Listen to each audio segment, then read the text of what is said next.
Time Management American Management Association www.amana.org American Management Association www.amana.org Time Management Brian Tracy NEWYORK San Francisco AMERICANMANAGEMENTASSOCIATION Atlanta Brussels Shanghai Tukyo Chicago Mexico City Toronto Washington DC American Management Association www.amana.org Bulk discounts available. For details visit www.amicombooks.org/go/special sales or contact special sales, phone, 800-250-5308/email, specialsls@amana.org. View all the Amicom titles at www.amicombooks.org. This publication is designed to provide accurate and authoritative information in regard to the subject matter covered. It is sold with the understanding that the publisher is not engaged in rendering legal, accounting, or other professional service. If legal advice or other expert assistance is required, the services of a competent professional person should be sought. Library of Congress Cataloging in Publication Data Tracy, Brian. Time Management /Brian Tracy. Pages CM includes index. ISBN 13-978-0-81443343-0 ISBN 10-0-81443343-X1. Time Management. I title. HD 69.T54T727 2014 650.11 DC 23201 303 7775 Copyright 2013 Brian Tracy All rights reserved. Printed in the United States of America. This publication may not be reproduced, stored in a retrieval system, or transmitted in whole or in part, in any form or by any means, electronic, mechanical, photocopying, recording, or otherwise, without the prior written permission of Amicom, a division of American Management Association, 1601 Broadway, New York, New York 10019. About AMA American Management Association, www.amana.org, is a world leader in talent development, advancing the skills of individuals to drive business success. Our mission is to support the goals of individuals and organizations through a complete range of products and services, including classroom and virtual seminars, webcasts, webinars, podcasts, conferences, corporate and government solutions, business books, and research. AMA's approach to improving performance combines experiential learning through doing with opportunities for ongoing professional growth at every step of one's career journey. Printing number 109876543321 American Management Association www.amana.org CONTENTS Introduction 1 The Psychology of Time Management 4 To determine your values 10 3 Think about your vision and mission 15 4 Project forward, look backward 25 Make written plans 25 6 Chart your projects 29 7 Create your daily to-do list 34 8 Set clear priorities 49 Stay on track 4710, determine your key result areas 53 American Management Association www.amana.org 11 Delegate to others 59 12 Concentrate single-mindedly 62 13 Overcome procrastination 67 14 Create blocks of time 71 15 Control interruptions 75 16 Batch your tasks 78 17 Manage the telephone 81 18 Conduct effective meetings 85 19 Read faster, remember more 89 20 Invest in personal development 93 21 Organize your workspace 96 Conclusion 98 Index 101 About the author 105 Free sample chapter from Success Under Stress 107 American Management Association www.amana.org Introduction Manage your time, as much as any other practice in your career as an executive, will determine your success or failure. Time is the one indispensable and irreplaceable resource of accomplishment. It is your most precious asset. It cannot be saved, nor can it be recovered once lost.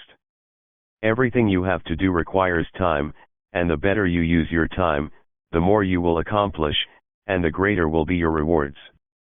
Time management is essential for maximum health and personal effectiveness. The degree to which you feel in control of your time and your life is a major determinant of your level of inner peace, harmony, and mental well-being. A feeling of being out of control of your time is the major source of stress, anxiety, and depression. The better you can organize your ABILITYTO American Management Association /www.amana.org to time management and control the critical events of your life, the better you will feel, moment to moment, the more energy you will have, the better you will sleep, and the more you will get done. It is possible for you to gain 2 productive hours each working day, or even double your output and your productivity, by using the ideas and methods taught in this book. These techniques have proven successful for many thousands of executives in every field of endeavor, and they will prove successful for you, too, as long as you have what I call the 4Ds. The 4Ds of effectiveness. The first D is desire. You must have an intense, burning desire to get your time under control and to achieve maximum effectiveness. The second D is decisiveness. You must make a clear decision that you are going to practice good time management techniques until they become a habit. The third D stands for determination. You must be willing to persist in the face of all temptations to the contrary until you have become an effective time manager. Your desire will reinforce your determination. And finally, the most important key to success in life, the fourth D, is discipline. You must discipline yourself to make time management a lifelong practice. Effective discipline is the willingness to force yourself to pay the price, and to do what you know you should do, when you should do it, whether you feel like it or not. This is critical for success. American Management Association /www.amana.org Introduction 3. The payoff for becoming an excellent time manager is huge. It is the outwardly identifiable quality of a high performer versus a low performer. All winners in life use their time well. All poor performers in life use their time poorly. One of the most important rules for success is simply to form good habits and make them your masters. In this book, you will learn how to form good habits and then let them form you. What you will learn in this book are the 21 most important solutions to effective time management that almost all highly productive people have discovered and incorporated into their lives. Remember that time management is really life management. Good time management and personal productivity begins by valuing your life, and every minute of that life. Do what you can, with what you have, right where you are. You should say to yourself, my life is precious and important, and I value every single minute and hour of it. I am going to use those hours properly so that I accomplish the most I can, in the time that I have. The good news is that time management is a business skill, and all business skills are learnable. Time management is like riding a bicycle, typing on a keyboard, or playing a sport. It is made up of a series of methods, strategies, and techniques. It is a skill set that you can learn, practice, and master with determination and repetition. American Management Association /www.amana.org 1. The psychology of time management and feel about yourself largely determines the quality of your life, and the emotional core of your personality is your self-esteem, defined as how much you like yourself. Your self-esteem is largely determined by the way you use your life and time in the development of your full potential. Your self-esteem increases when you are working efficiently, and your self-esteem goes down when you are not. The flip side of the coin of self-esteem is called self-efficacy, defined as the degree to which you feel you are competent, capable, and productive, able to solve your problems, do your work, and achieve your goals. The more competent, capable, and productive you feel, the higher your self-esteem. The higher your self-esteem, how you think. American Management Association /www.amana.org The psychology of time management 5. The more productive and capable you will be. Each one supports and reinforces the other. People who manage their time well feel positive, confident, and in charge of their lives. The law of control. The psychology of time management is based on a simple principle called the law of control. This law says that you feel good about yourself to the degree to which you feel you are in control of your own life. This law also says that you feel negative about yourself to the degree to which you feel that you are not in control of your own life or work.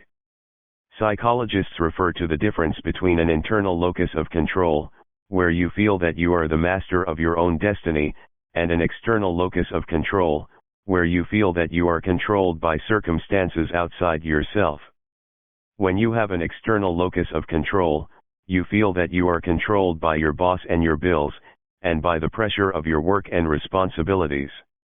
You feel that you have too much to do in too little time, and that you are not really in charge of your time and your life. Most of what you are doing, hour after hour, is reacting and responding to external events. There is a big difference between action that is self-determined and goal-directed and reaction, which is an immediate response to external pressure.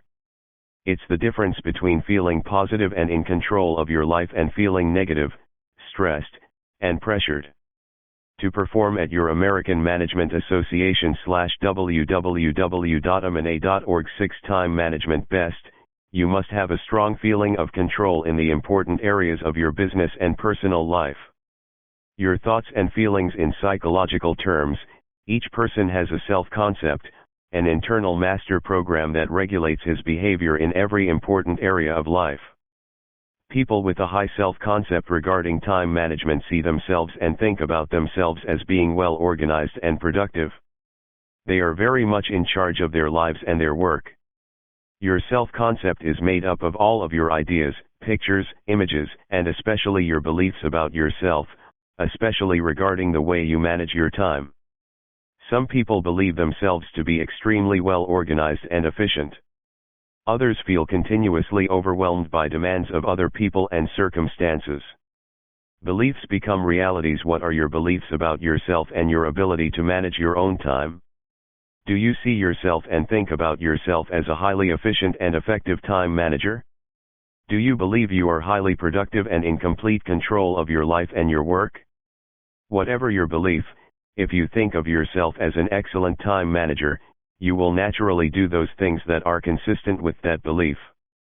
Because your self-concept causes you to continually strive for consistency between the person you see yourself as, on the inside, and the way you perform on the outside. If American Management Association /www.amana.org The Psychology of Time Management 7 You believe you manage your time well, you will be a good time manager. You can take all of the courses on time management, read all the books, and practice the various systems, but if you perceive yourself as being a poor time manager, nothing will help. If you have developed the habit of being late for meetings and appointments, or you believe that you are a disorganized person, those habits become your automatic behavior. If you do not change your beliefs about your personal levels of effectiveness and efficiency, your ability to manage your time will not change, either. Make a decision. How do you develop new, positive beliefs about yourself and your level of personal productivity? Fortunately, it is not difficult. You simply use the 4 Ds: desire, decisiveness, determination, and discipline. Most important, make a decision to develop a specific time management habit, like being early for every meeting for the foreseeable future. Every change in your life comes about when you make a clear, unequivocal decision to do something differently. Making the decision to become an excellent time manager is the first major step. Program your mind. Once you have made the decision to become a highly productive person, there are a series of personal programming techniques that you can practice. American Management Association /www.amana.org 8 Time Management. The first is to change your inner dialogue. 95% of your emotions, and your eventual actions, are determined by the way that you talk to yourself most of the time. Repeat to yourself, "I am well organized and highly productive." Whenever you feel overwhelmed with too much work, take a time out and say to yourself, "I am well organized and highly productive." Affirm over and over to yourself that I am an excellent time manager. If people ask you about your time usage, tell them I am an excellent time manager. Whenever you say that I am well organized, your subconscious accepts these words as a command and begins to motivate and drive you toward actually becoming well organized in your behaviors. Visualize yourself as you want to be. The second way to transform your behaviors is to visualize yourself as an excellent time manager. See yourself as organized, efficient, and in control of your life. Remember, the person you see on the inside is the person you will be on the outside. If you are already a well-organized and highly productive person, how would you behave differently? What would be different from the way you behave today? Create a picture of yourself as calm, confident, highly efficient, more relaxed, and able to complete large amounts of work in a short period of time. American Management Association /www.amana.org The Psychology of Time Management 9 Imagine what a highly productive person would look like. Would the person's desk be clear and tidy? Would the person appear unhurried and unstressed? Create a clear mental picture of yourself as a person who is in control of his time and life. Act as if. The third way to program yourself is to act as if you were already a good time manager. Think of yourself as being well organized in everything you do. If you were already excellent in time management, how would you behave? What would you be doing differently? With regard to your time and personal productivity, what would be different from the way you do things now? Interestingly enough, even if you do not think that you are a good time manager today, but nonetheless you pretend that you already are, these actions will generate a feeling of personal efficiency. You can actually change your actions, habits, and behavior when you fake it until you make it. American Management Association /www.amana.org To determine your values is really life management. Improving your personal productivity begins with an examination of your values. One of Murphy's laws says that before you do anything, you have to do something else first. It's not possible to manage your time properly unless you know exactly what your values are. Good time management requires that you bring your control over a sequence of events into harmony with what is most important to you. If it is not important to you, then you will never feel motivated and determined to get control of your time. Ask yourself this: why am I doing what I am doing? Why do you get up in the morning? Why do you do the job you do? What is your reason for working where you work?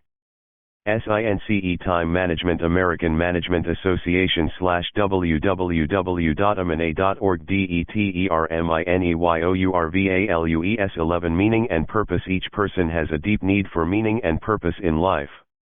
One of the major reasons for personal stress and unhappiness is the feeling that what you are doing has no meaning and purpose as it applies to you and your innermost values and convictions. You must always start off by asking the question why. You can become more efficient with time management techniques, but it won't do you any good if you just become more efficient at doing something that is meaningless to you.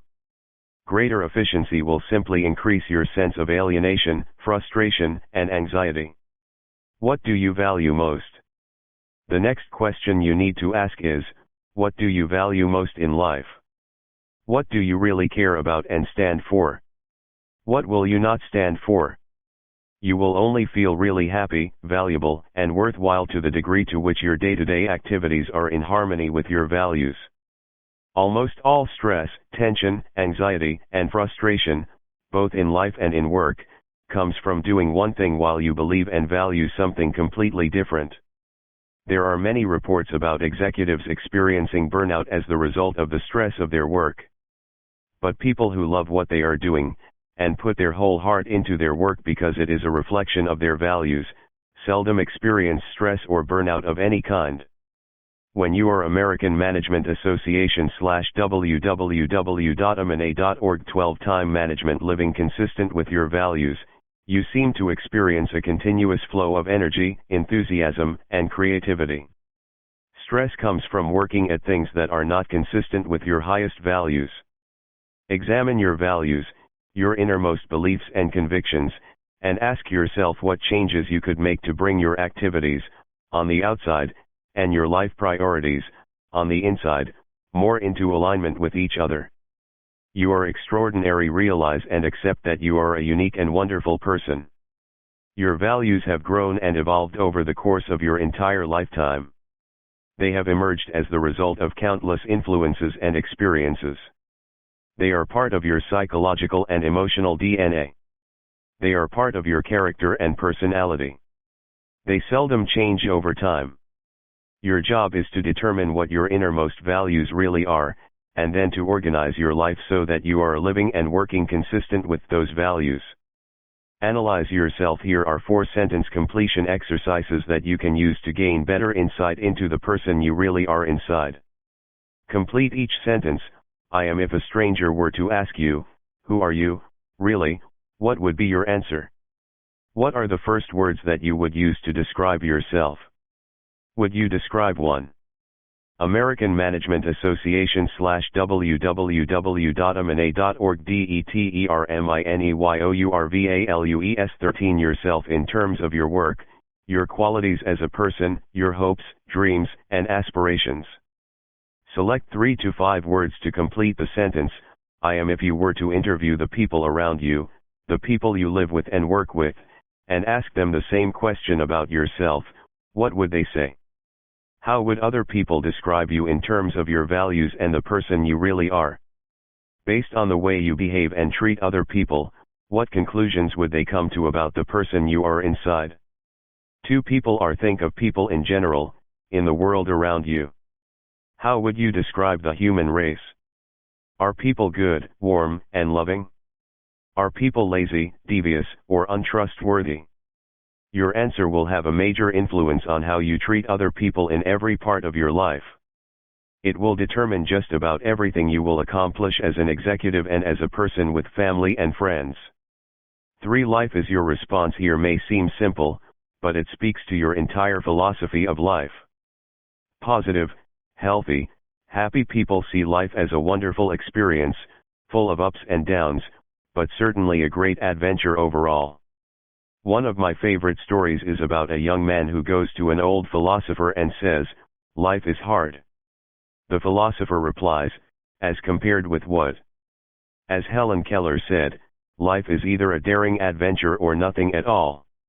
What is life to you? American Management Association /www.amana.org 14 Time Management 4. My biggest goal in life is. If you could wave a magic wand and accomplish a single big goal in life, what one goal, either short or long term, would have the greatest positive impact on your life?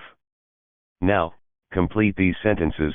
My biggest goal in my career is. My biggest goal for my family is. These are some of the most profound and important questions you can ever ask and answer for yourself.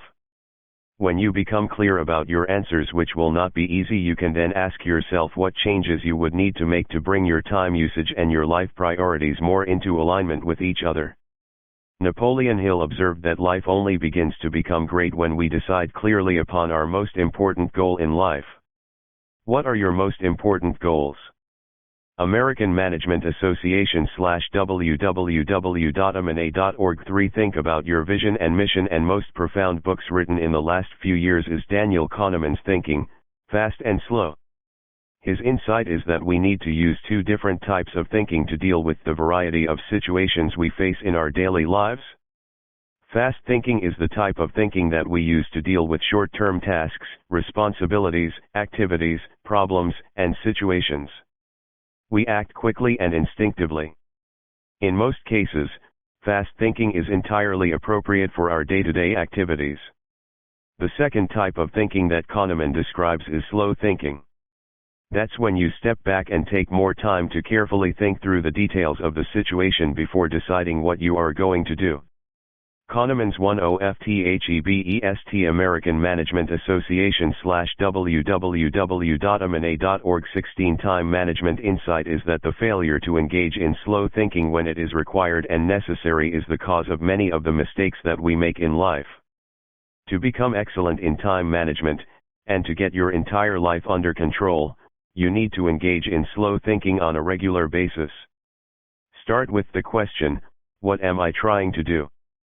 Think before acting. Very often you can find yourself working extremely hard at your work, but you have not taken the time to stand back and think about what it is you really want to accomplish. There is the story of the husband and wife who leave on a car trip from San Diego to Los Angeles. He is unfamiliar with the road but driving at full speed in any case. At a certain point, the wife says, "Honey, is Phoenix on the way to Los Angeles?" He then says, "Why do you ask?"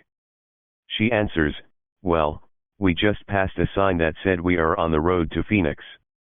He replies, "Never mind. We're making great time." Before you step on the accelerator of your own life, you must develop absolute clarity about what you are really trying to accomplish. In the Devil's Dictionary, Ambrose Bierce wrote that the definition of fanaticism is redoubling your efforts after your aim has been forgotten. Is your goal to create a great life? Are you trying to build a great career or accomplish a great piece of work?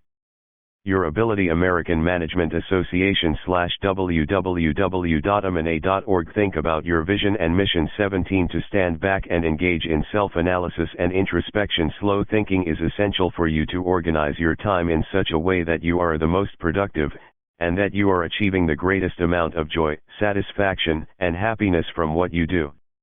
Keep the end in mind. Be clear about what outcomes you desire. As Stephen Covey said, start with the end in mind. What is the final result, outcome, or accomplishment that you are striving to achieve? Where do you want to end up at the end of the day? As you scramble up the ladder of success, be sure that it is leaning against the right building. Are you working so that you can earn enough money to be secure and to feel happy? Are you working because you love your work, or because you feel you're on a mission to accomplish something that is very important? What would your world look like if you accomplished your biggest goal? What is your vision for yourself and your career over the long term? What is your mission? What difference do you want to make in the lives of other people? If all you are working for is to earn enough money to pay your bills, it's going to be hard for you to build up and maintain a high level of commitment and enthusiasm. To be truly happy and fulfilled, you must be working toward accomplishing something that is bigger than yourself, and that makes a difference in the life or work of others. American Management Association /www.amana.org. 18 Time management. Examine your methodology. When you are clear about what you are trying to do, you must then ask, how am I trying to do it? Each time you ask and answer these two questions, you will gain valuable insights that will allow you to look at your situation and know whether you are on the right track. Once you are clear about what you are trying to do and how you are trying to do it, you must then ask a third question: how is it going? Is what you are doing moving you toward what you want in the fastest and most efficient way? Are you happy with your rate of progress? Are things going well, or are you experiencing too many roadblocks and obstacles on your journey? Most of all, question your assumptions. As Peter Drucker said, errant assumptions lie at the root of every failure. What are your assumptions about your work and your life? What are your conscious assumptions? What are your unconscious and often unquestioned assumptions? It is amazing how many hard-working people are laboring on the basis of false assumptions that they have never questioned.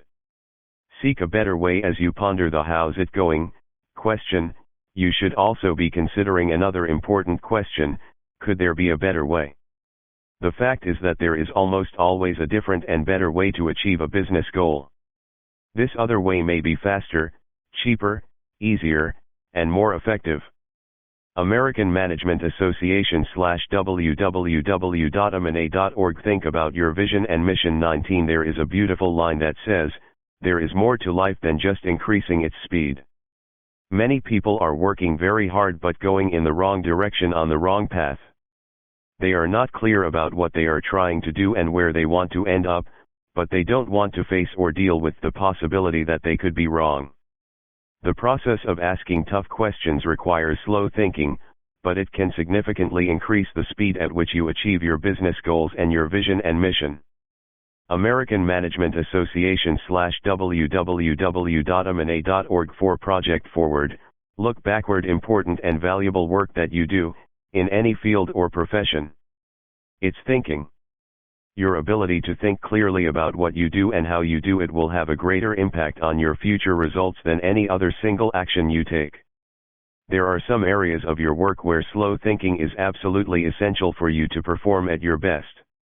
Take 30 minutes or more each day to review your goals, your plans, and your progress. The best time to do this review is first thing in the morning. Take time to think, plan, dream, and create. All exceptional executives and highly effective men and women set aside this time each day to carefully consider what they are going to do before they what ISTHEMOST American Management Association /www.amana.org Project Forward, Look Backward 21 Begin. You should read, review, reflect, and think about what you are doing before you take action. Over the years, I have read hundreds of biographies and autobiographies of successful men and women in every field.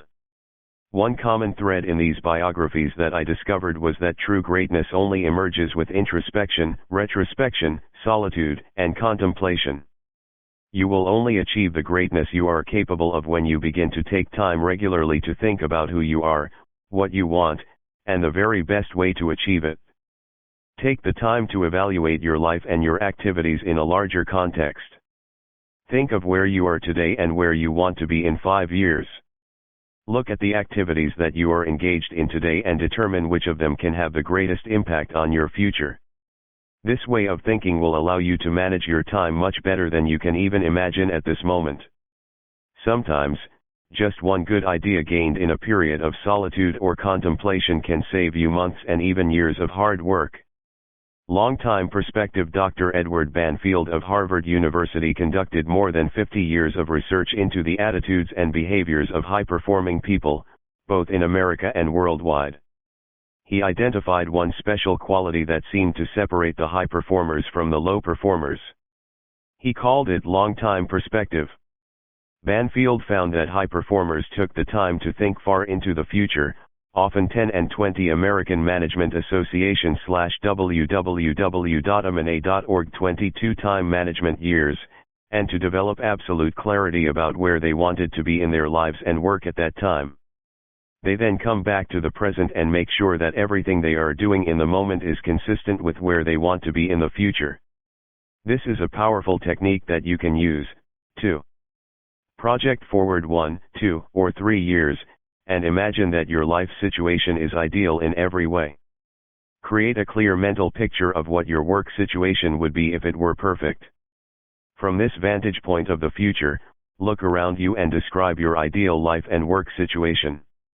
Then, ask yourself if what you are doing right now is consistent with the creation of your ideal future. From that future vantage point, look back at yourself, to where you are today, and see the steps that you will need to take to get to where you want to go. This back from the future thinking is a practice of many top executives. Make better decisions in the present. For example, a young woman decides that she wants to be very successful in business in her adult life. With this clear long-term perspective in mind, the individual works many extra hours to get excellent grades in high school so that she will qualify for a good college. In college, the individual takes harder courses and studies much longer than her peers to graduate as close as possible to the top of her class. As a result of many years of hard work and study, and putting off the immediate gratification of parties, sports, American Management Association /www.amana.org Project Forward, Look Backward 23 and Social Life, the individual graduates at a high level from a prestigious university and is then hired by a large company, where she has the opportunity to get paid more and promoted faster than classmates who were not really thinking about the future at all. When you are clear about where you want to be sometime in the future, it is much easier for you to make better decisions in the present. The rule is that long-term vision improves short-term decision making. You have heard the saying, if you don't know where you're going, any road will get you there.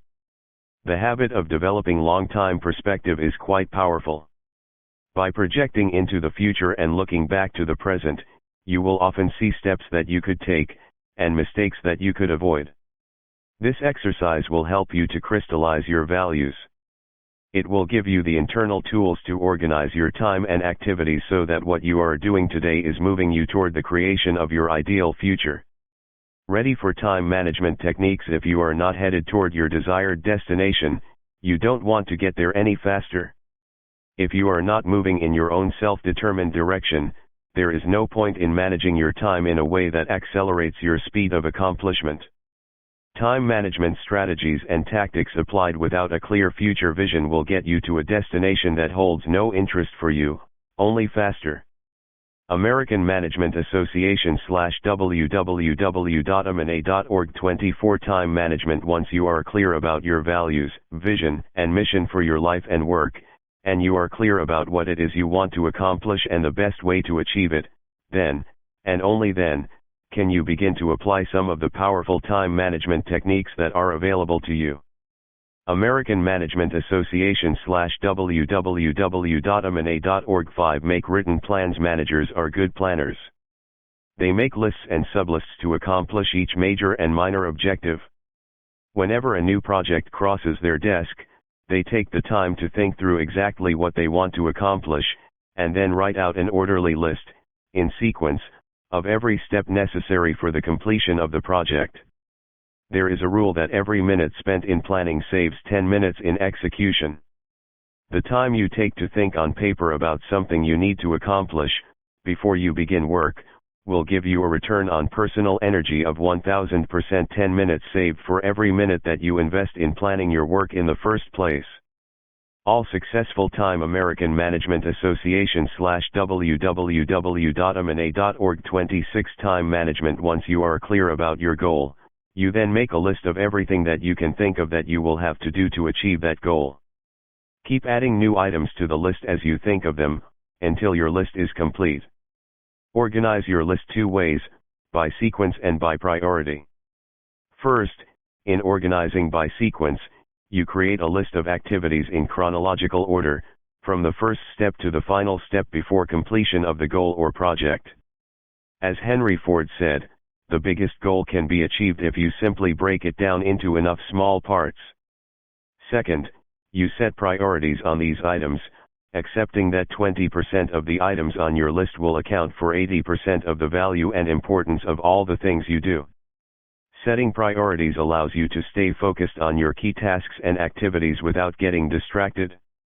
As Goethe said, the things that matter most must never be at the mercy of the things that matter least. Review your plans regularly, especially when you experience frustration or resistance of any kind. Be prepared to revise your plans when you receive new information or feedback. Remember that almost every plan has flaws in it, both large and small. Continually seek them out. When you review your plans daily, you will get new ideas, perspectives, and insights about how to complete the task faster and better than you may have thought initially. Action without planning is the cause of every failure. Resist the temptation to take action before you have planned it out thoroughly in advance. American Management Association /www.amana.org Make written plans. 27 Planning for goal achievement. Perhaps the most important word related to success of any kind is clarity. Successful people are very clear about who they are and what they want, in every area of their lives. In addition to written goals, successful people have written plans of action that they follow every day. Once you have set a larger goal for yourself and your business, there are 4 questions that you should ask. 1. What are the difficulties and obstacles that stand between you and the achievement of your goal? Why aren't you at your goal already? What is holding you back? What stands in your way? What problems do you have to solve? What difficulties do you have to overcome, to achieve your goal in the end? Of all the problems you need to solve, what are the 20% of the problems that account for 80% of the obstacles between you and your goal? What additional knowledge, skills, or information are required to achieve your goal or complete your project? Remember the saying, whatever got you to where you are today is not enough to get you any further. Where can you acquire the additional knowledge and skills that you need to achieve your goal? Can you buy or hire the knowledge or information? Do you need to develop new skills in yourself in order to achieve your full potential in your work? What information is essential to you in making the right decisions in the process of achieving your goal? To American Management Association /www.amana.org 28 Time management. As Josh Billings wrote, it's not what a man knows that hurts him, it's what he knows that isn't true. 3. Who are the people, groups, or organizations whose help and cooperation you need in order to achieve your goal? Sometimes, a single person can give you ideas and insights or open doors for you, helping you to achieve vastly more than you ever thought possible. It's the same reason many business people enter into joint ventures and strategic alliances with their competitors in order to offer products and services to each other's customers that each of them does not currently offer. 4. Of all the people who can help you to achieve your goal, who is the most important person of all? What could you offer in exchange to gain this person's help and cooperation so that you achieve your important goals even faster? The most important projects in business, and in the world around us, are completed by people who make detailed plans of action before they begin. Make written plans for yourself and your business, and then follow those plans carefully until they are successful. American Management Association /www.amana.org 6. Chart your projects. Business is a series of projects. Your ability to complete projects largely determines your success in your career. A project is defined as a multi-task job. A project is a result that requires the completion of a series of many smaller jobs. Perhaps the most powerful tool you can use to maximize your effectiveness and dramatically increase your level of accomplishment is a checklist. A checklist consists of a written series of steps, in chronological order, which you create in advance of beginning work in the first place. Your ability to clearly define and determine the steps that you will have to take from where you are today to a successfully completed project is a mark of superior thinking. The rule, once again, is that every minute spent in planning and most WORKIN American Management Association /www.amana.org 30 Time management. Creating checklists will save you 10 minutes in execution and getting the job done. This is another example of slow thinking that can significantly increase your effectiveness and your output, and your ultimate value to your business. Create a PERT chart. Create a visual representation of your larger tasks and projects so that you and others can see it in its totality. Begin by determining the goals and objectives you must achieve to enjoy the outcomes you desire. Start with the end in mind. Take the time to develop absolute clarity about what your goals would look like if they were accomplished in an excellent fashion. Then, work back from the future to the present. Make a list of the logical steps, in order, that you need to take to get from where you are to where you want to be. The use of a PERT chart, which stands for Program Evaluation Review Technique, sets out graphically all the steps you need to take and when each one needs to be finished for you to achieve the final goal. This technique is used by the most efficient and effective companies and executives worldwide. A PERT chart enables you to see a variety of ways to achieve the task with greater efficiency. There are many forms and styles available online for you to choose from. One example is depicted in Figure 1. To create the chart, for each of your objectives or goals, draw a line plotted backward from the required date of completion. Lay it out on paper so that you can see when you American Management Association /www.amana.org chart your project's programming. Create schedule. Test code 422031 test system 8201010 user test 10 right man 1 training 7955111015 buy hardware 355 installation dummy activity 5 conversion 6 fig 1 sample PERT chart. Numbered rectangles are nodes and represent events or milestones. Directional arrows represent dependent tasks that must be completed sequentially. Diverging arrow directions, example 1 to 2 and 1 to 3, indicate possibly concurrent tasks. Dotted lines indicate dependent tasks that do not require resources. Have to accomplish each part of the task in order to have the entire job completed on schedule. By thinking on paper and using a PERT chart, you take complete control of the sequence of events. You have a track to run on. You have a series of tasks that you can check on to be sure that they are completed on schedule and to a satisfactory level of quality. By using a PERT chart, you avoid being overwhelmed by deadlines. You are always on top of your work and your major projects. If you need something done by the end of the month, you can set your timeline with plenty of cushion at the 15th American Management Association /www.amana.org 32 time management or 20th of the month, just in case unexpected delays or problems arise.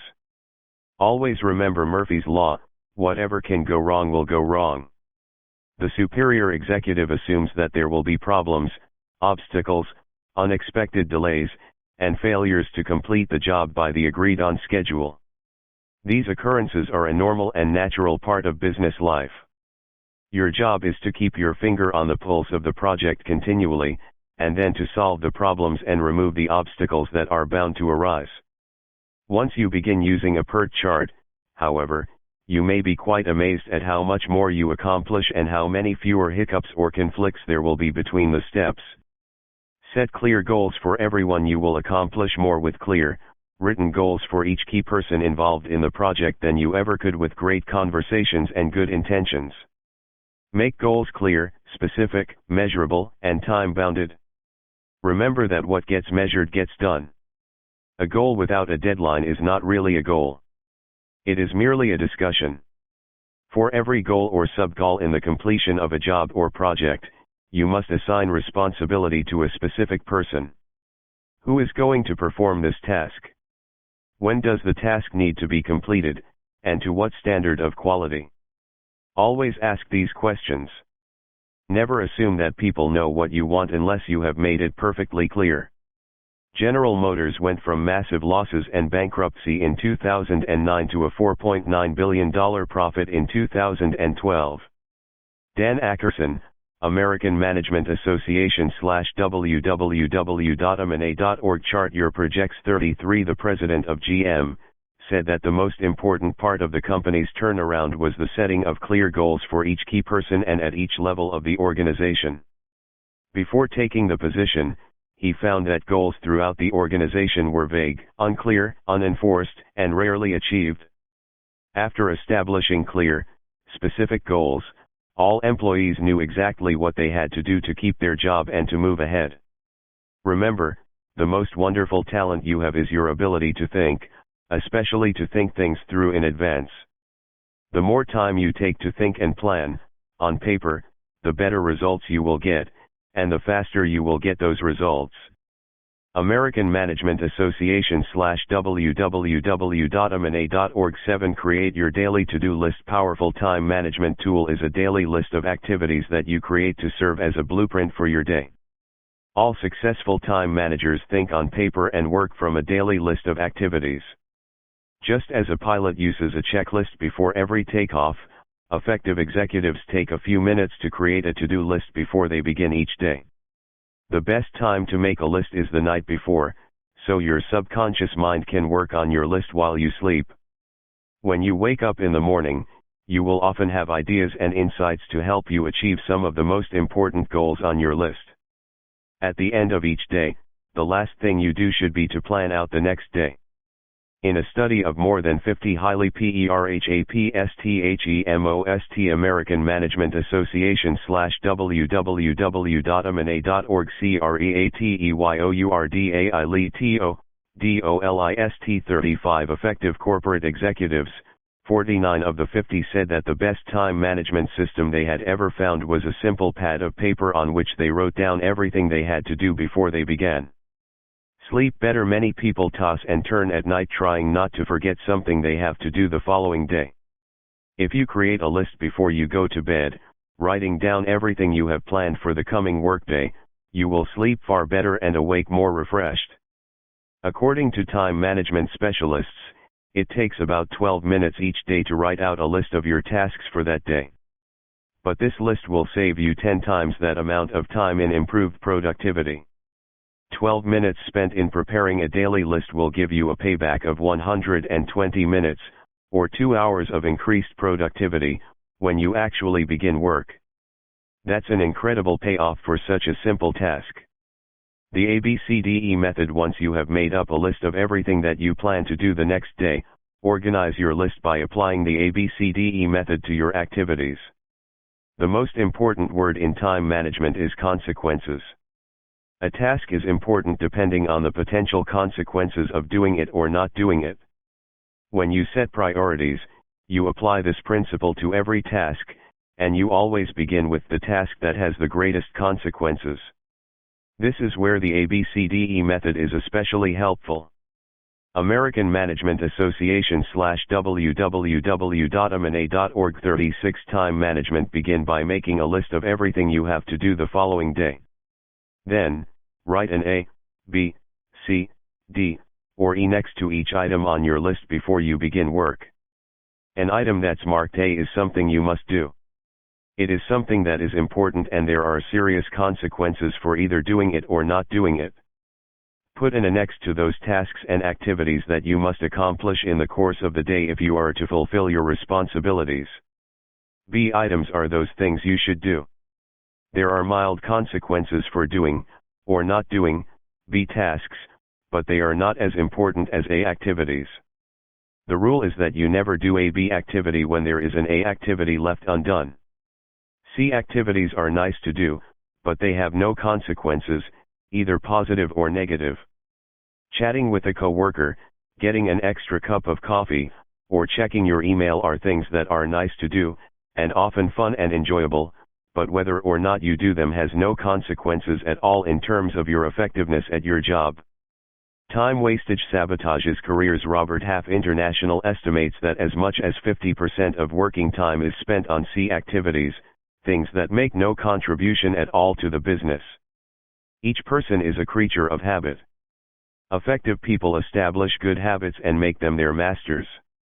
Ineffective people accidentally establish bad habits, and then those bad habits govern their lives.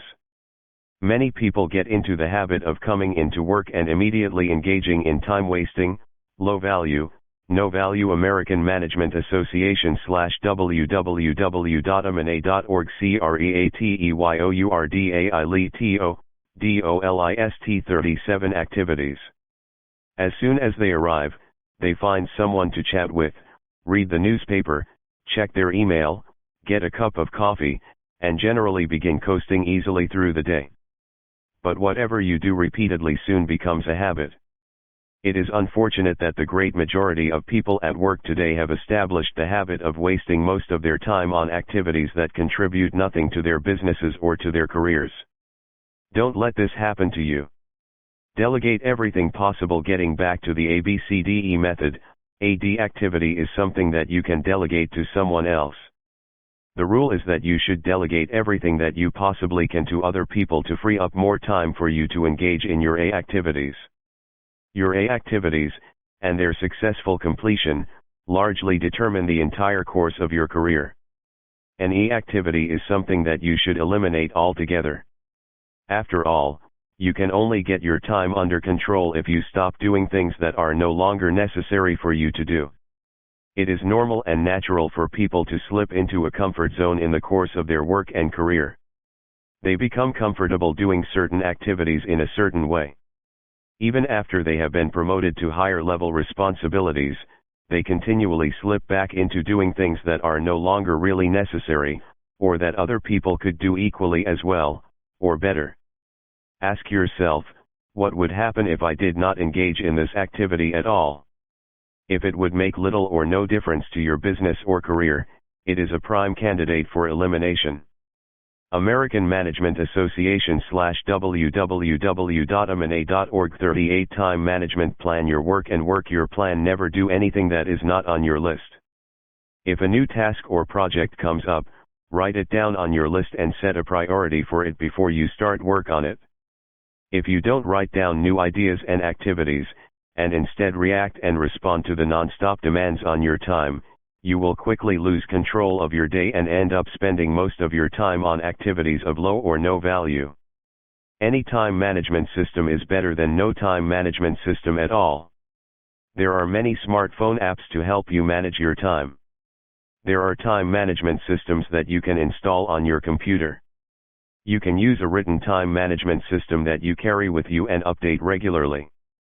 Just remember that in the world of work, the only thing you have to sell is your time. Be sure that you are focusing your time on the most valuable and important things that you can do to make the most important contribution to your business. The not-to-do list. Just as you need a to-do list to guide you through a busy day, you need a not-to-do list to help keep you on track. These are things that you decide, in advance, that you are not going to do, no matter how tempting they may be when they come up. As Nancy Reagan once said, just say no.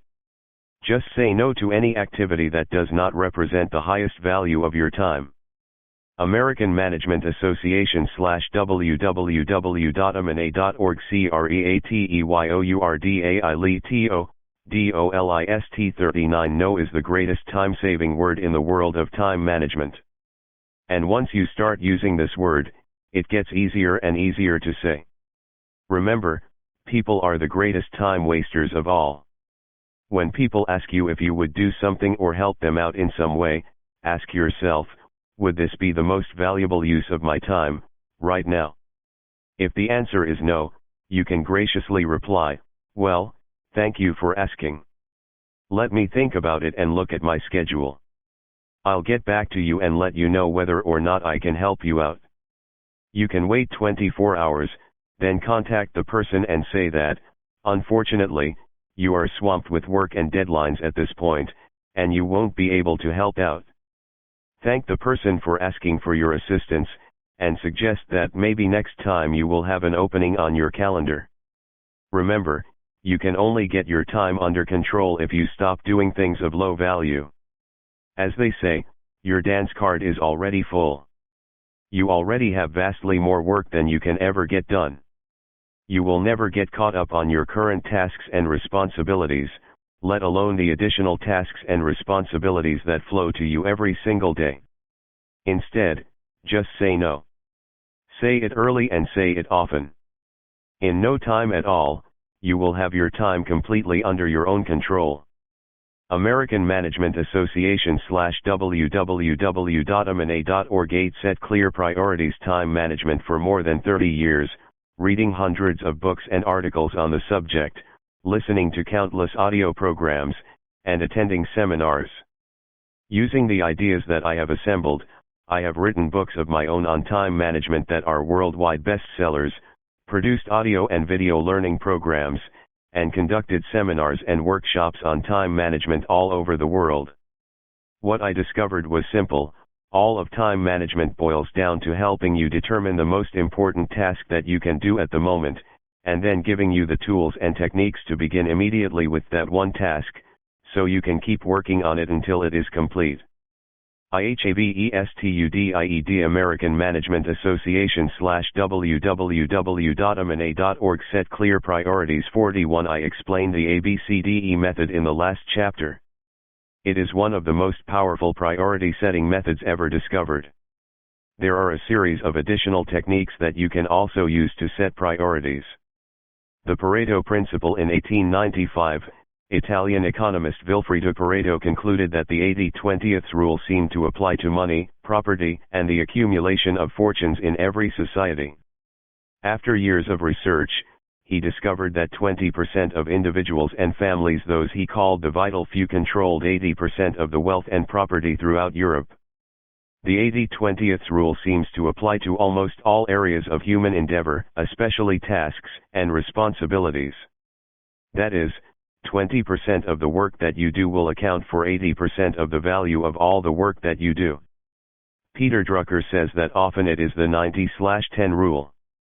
Sometimes 10% of the work that you do will account for 90% of the value. When you start off each day with a list of your tasks and responsibilities, before beginning work, quickly review your list and select the top 20% of tasks that can make the greatest contribution to achieving your most important goals and objectives. If you have a list of 10 items to accomplish on a particular day, 2 of those items will be worth more than all the others put together.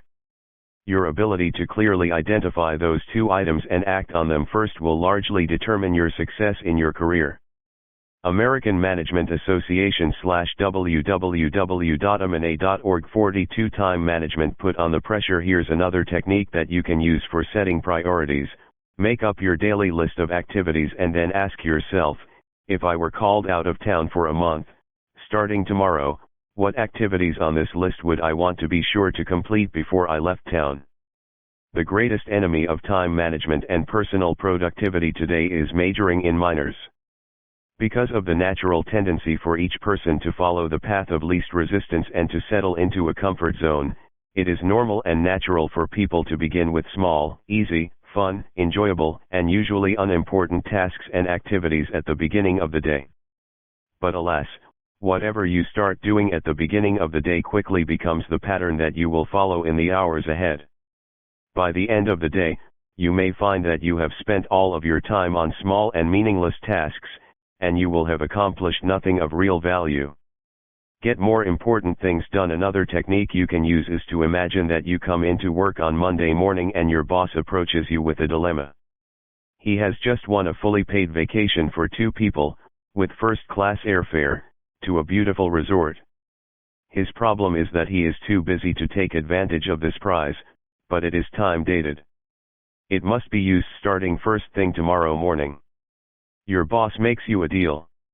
If you can get all of your most important work done by the end of Monday, he will American Management Association /www.amana.org set clear priorities 43 give you and your spouse this wonderful, all expenses paid vacation.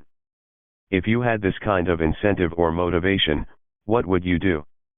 You would probably be astonished at how much work you could get done in that single day. You would probably complete the top 20% of the tasks that you had planned for the entire week. With that kind of an incentive, you would not waste a single minute. You would have no time at all for idle conversation with your co-workers. You would start early and immediately work through coffee breaks and lunch and concentrate single-mindedly on clearing your desk by completing your most important tasks. You would become one of the most productive people in your organization, virtually overnight. This is a great exercise for you to practice on yourself. This exercise just illustrates the fact that your efficiency and effectiveness is largely a matter of choice. With a sufficient incentive, you would be astonished at how productive you could be, virtually in a few minutes. With a sufficient incentive, and a decision on your part, you would almost immediately become one of the most valuable people in your organization. The law of 3. This principle is probably worth the cost and time of reading this book. It is based on an amazing discovery that I have made over the years, working with many thousands of executives and business owners. It is that, no matter how many American Management Association /www.amana.org 44 time management different things you do in a week or a month, there are only 3 tasks and activities that account for 90% of the value of the contribution you make to your business. If you make a list of everything you do in the course of a month, it will probably include 20, 30, or even 40 different tasks and responsibilities. But if you review that list carefully, item by item, you will find that only 3 items on your entire list account for 90% of your value to your business. How do you determine your big 3? Simple.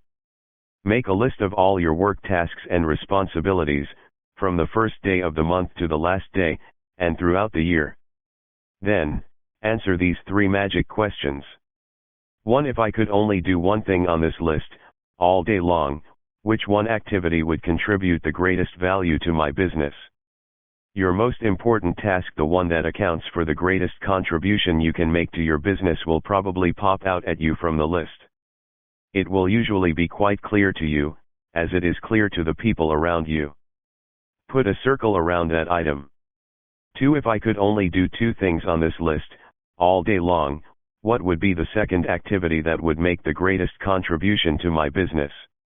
Usually, this item will jump out at you as well. It may require a little bit more thought, but it is usually clear and obvious.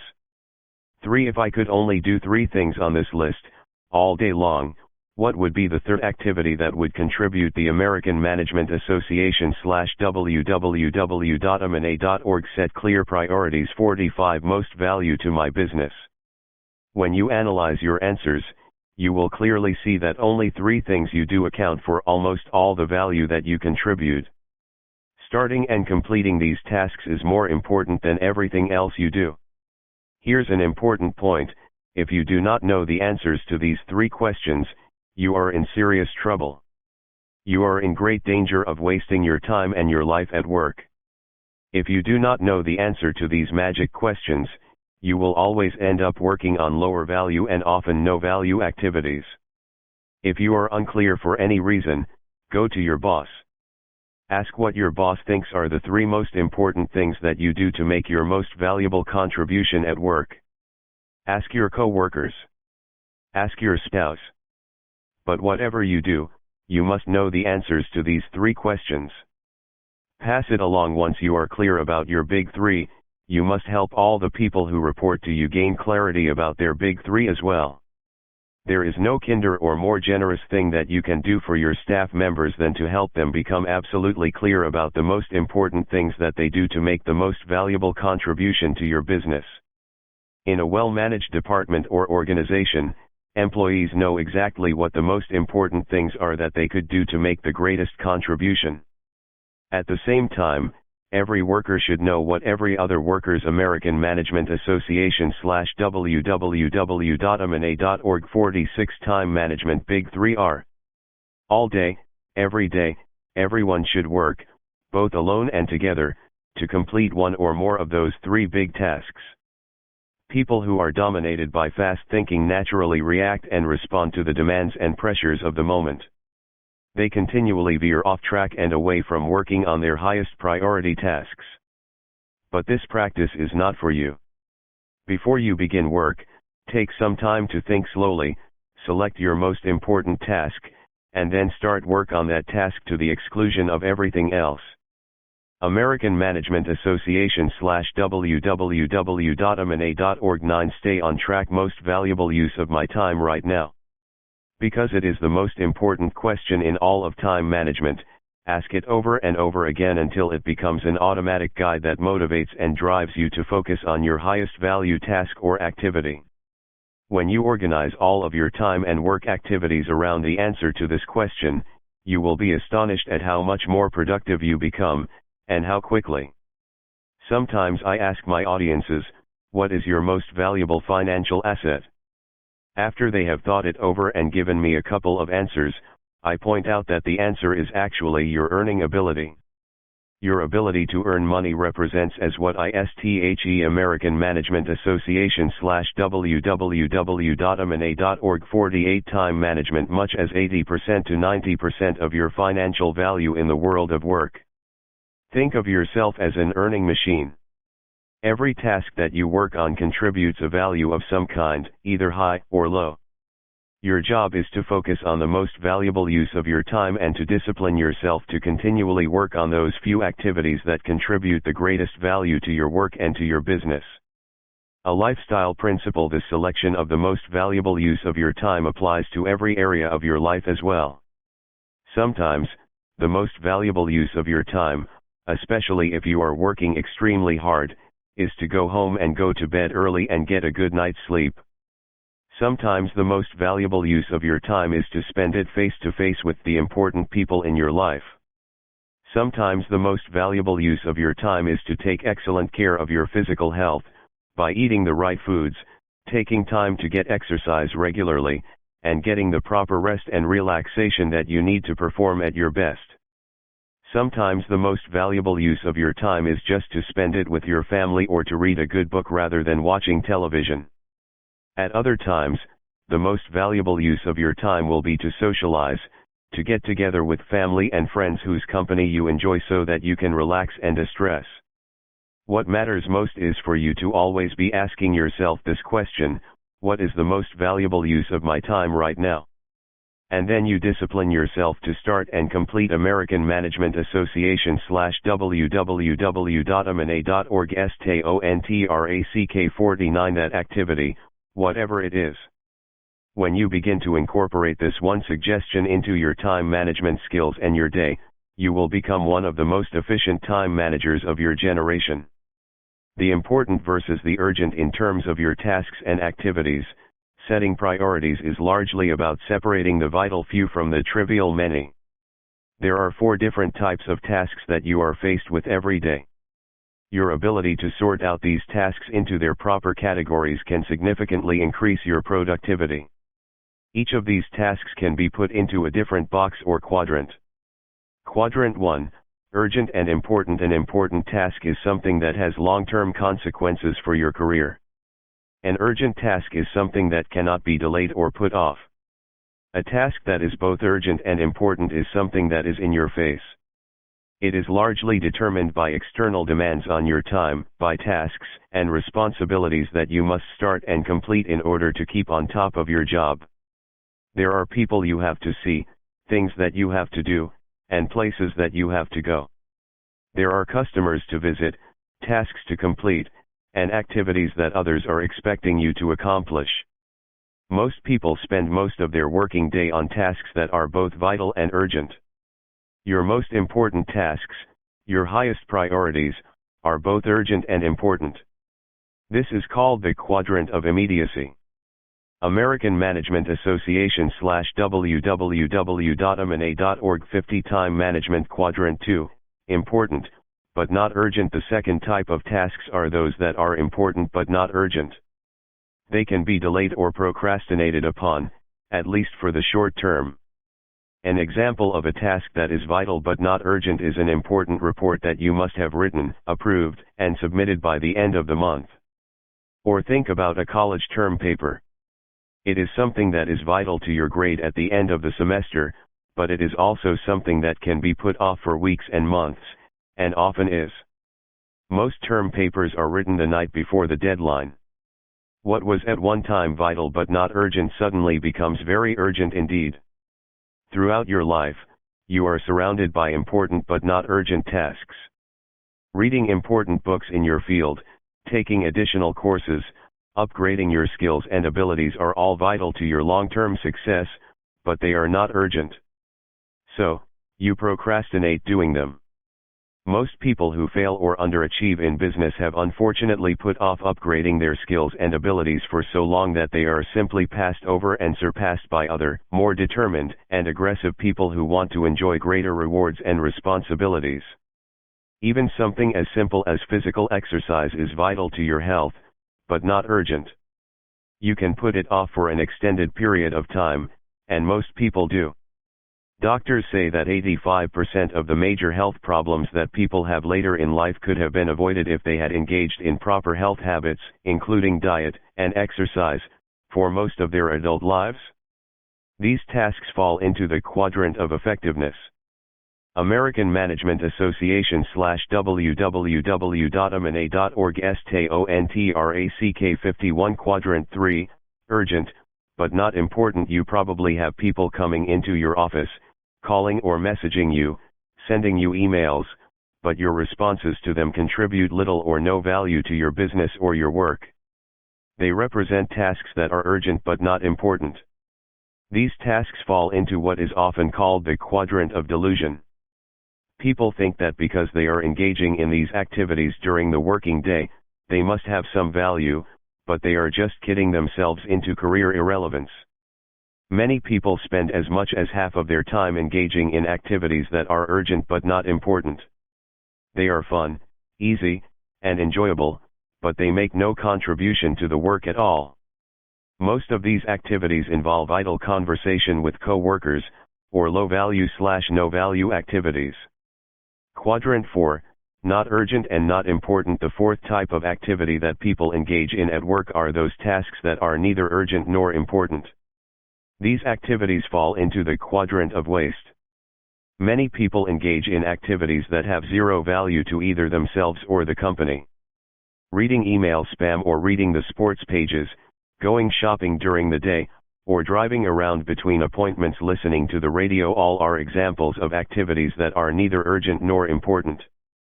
They are a complete waste of time. They contribute nothing to your life. Develop good work habits. The great tragedy is that if you do something repeatedly, you soon develop a habit.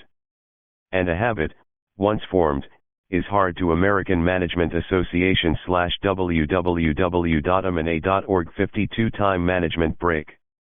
Many people have developed the habit of spending most of their time on low-value/no value activities and then are quite astonished when they are laid off from their jobs or passed over for promotion. The key to good time management is for you to set priorities and to always be working on what is both urgent and important, that is, your most pressing and important tasks. Once you are caught up with your tasks that are urgent and important, you immediately start work on those tasks that are important but not urgent at the moment. The tasks that are important but not urgent are usually those tasks and activities that can contribute to your career in a meaningful way in the long term. American Management Association /www.amana.org 10 Determine your key result areas. Important key to high productivity is for you to focus and concentrate on the most valuable and important things you can do, all day long. Developing absolute clarity about your key result areas is essential for executive effectiveness and high productivity. Your key result areas are those things that you have been hired to do, accomplish, or achieve. They are your top priorities in terms of the value that you contribute to your business. These are the tasks that, once accomplished, determine whether or not you fulfill your responsibilities to your company and to yourself. What are the key results that you have been hired to accomplish? Try asking the question another way. Why are PERHAPSTHEMOST American Management Association /www.amana.org 54 Time management. You on the payroll. This is a key organizing question that you should be asking yourself every minute of every day, especially when you are overwhelmed by too much to do and too little time. A key result area, CRA, can be defined as having three specific qualities. 1. It is something that you absolutely, positively must do to fulfill the responsibilities and demands of your job. 2. It is something for which you are 100% responsible. If you do not do it yourself, there is no one else who can or will do it for you. 3. It is something that is completely under your control. You do not need the assistance or participation of someone else in order to complete this part of your work. If you are not sure exactly what your key result areas might be, go to your boss and ask. Ask your boss, why, exactly, am I on the payroll? Surprisingly enough, most bosses won't know how to answer this question, either. They have never thought through why you are on the payroll, or even why they themselves are on the payroll. When you ask this question and force your boss to think it through, you will both become more productive and effective in your work. American Management Association /www.amana.org DETERMINEYOURKEYRESULTAREAS 55 Keep on track. A second question with regard to key result areas is, what can only I do that, if done really well, will make a real difference to my organization? As it happens, there is a specific answer to this question for virtually every hour of every day. In your work, there are things that only you can do. If you don't do them, no one else will do them for you. If you do them well, it will make an extraordinary difference to your job and to your company. These are the specific activities that contribute the greatest value to your work. For you to perform at the highest level, you must be absolutely clear about what those activities are that are more valuable than any others, and which only you can perform to distinction. Remember, there are always 100 little things that you can do that, if done well, will make very little difference to your success or to your contributions. Focusing on key result areas is the most direct way to unleash effectiveness, power, persuasion, enthusiasm, and energy. You always get a tremendous feeling of self-confidence and personal power from completing something that is significant and important both to you and your company. On the other hand, in the age of distraction, you actually experience feelings of low self-esteem, frustration, stress, and often depression when you are doing something that, in your heart of hearts, you know makes very little difference to achieving your major goals. American Management Association /www.amana.org 56 Time management. Define your key result areas. There are seldom more than 5 to 7 key result areas in any job. Each CRA is a specific task that you must do if you are to complete the overall output responsibilities of your work. For example, if you are a salesperson, your key result areas are 1. Prospecting, i.e., finding new customers to talk to. 2. Building trust and rapport with prospects so that they are open to listening to you. 3. Identifying needs accurately. 4. Presenting your product persuasively. 5. Answering objections clearly. 6. Closing the sale decisively. 7. Getting resales and referrals from satisfied customers. Each of these tasks must be done in order for you to fulfill your responsibilities as a salesperson for your company. As a manager, you have 7 key result areas as well. They are: 1. Planning, deciding exactly what is to be done. 2. Organizing, bringing together the people, money, and resources needed to fulfill the plan. American Management Association /www.amana.org DETERMINEYOURKEYRESULTAREAS. 3. Recruiting, finding the right people to work with you to achieve the goals. 4. Delegating, making sure that people know exactly what they are supposed to do, and at what time, and to what level of quality. 5. Supervising, making sure that each job is done on schedule to the required level of quality. 6. Measuring, setting standards and benchmarks, plus timelines, for the accomplishment of important tasks. 7. Reporting, making sure that each person above you, next to you, and below you knows exactly what it is that you are doing and achieving.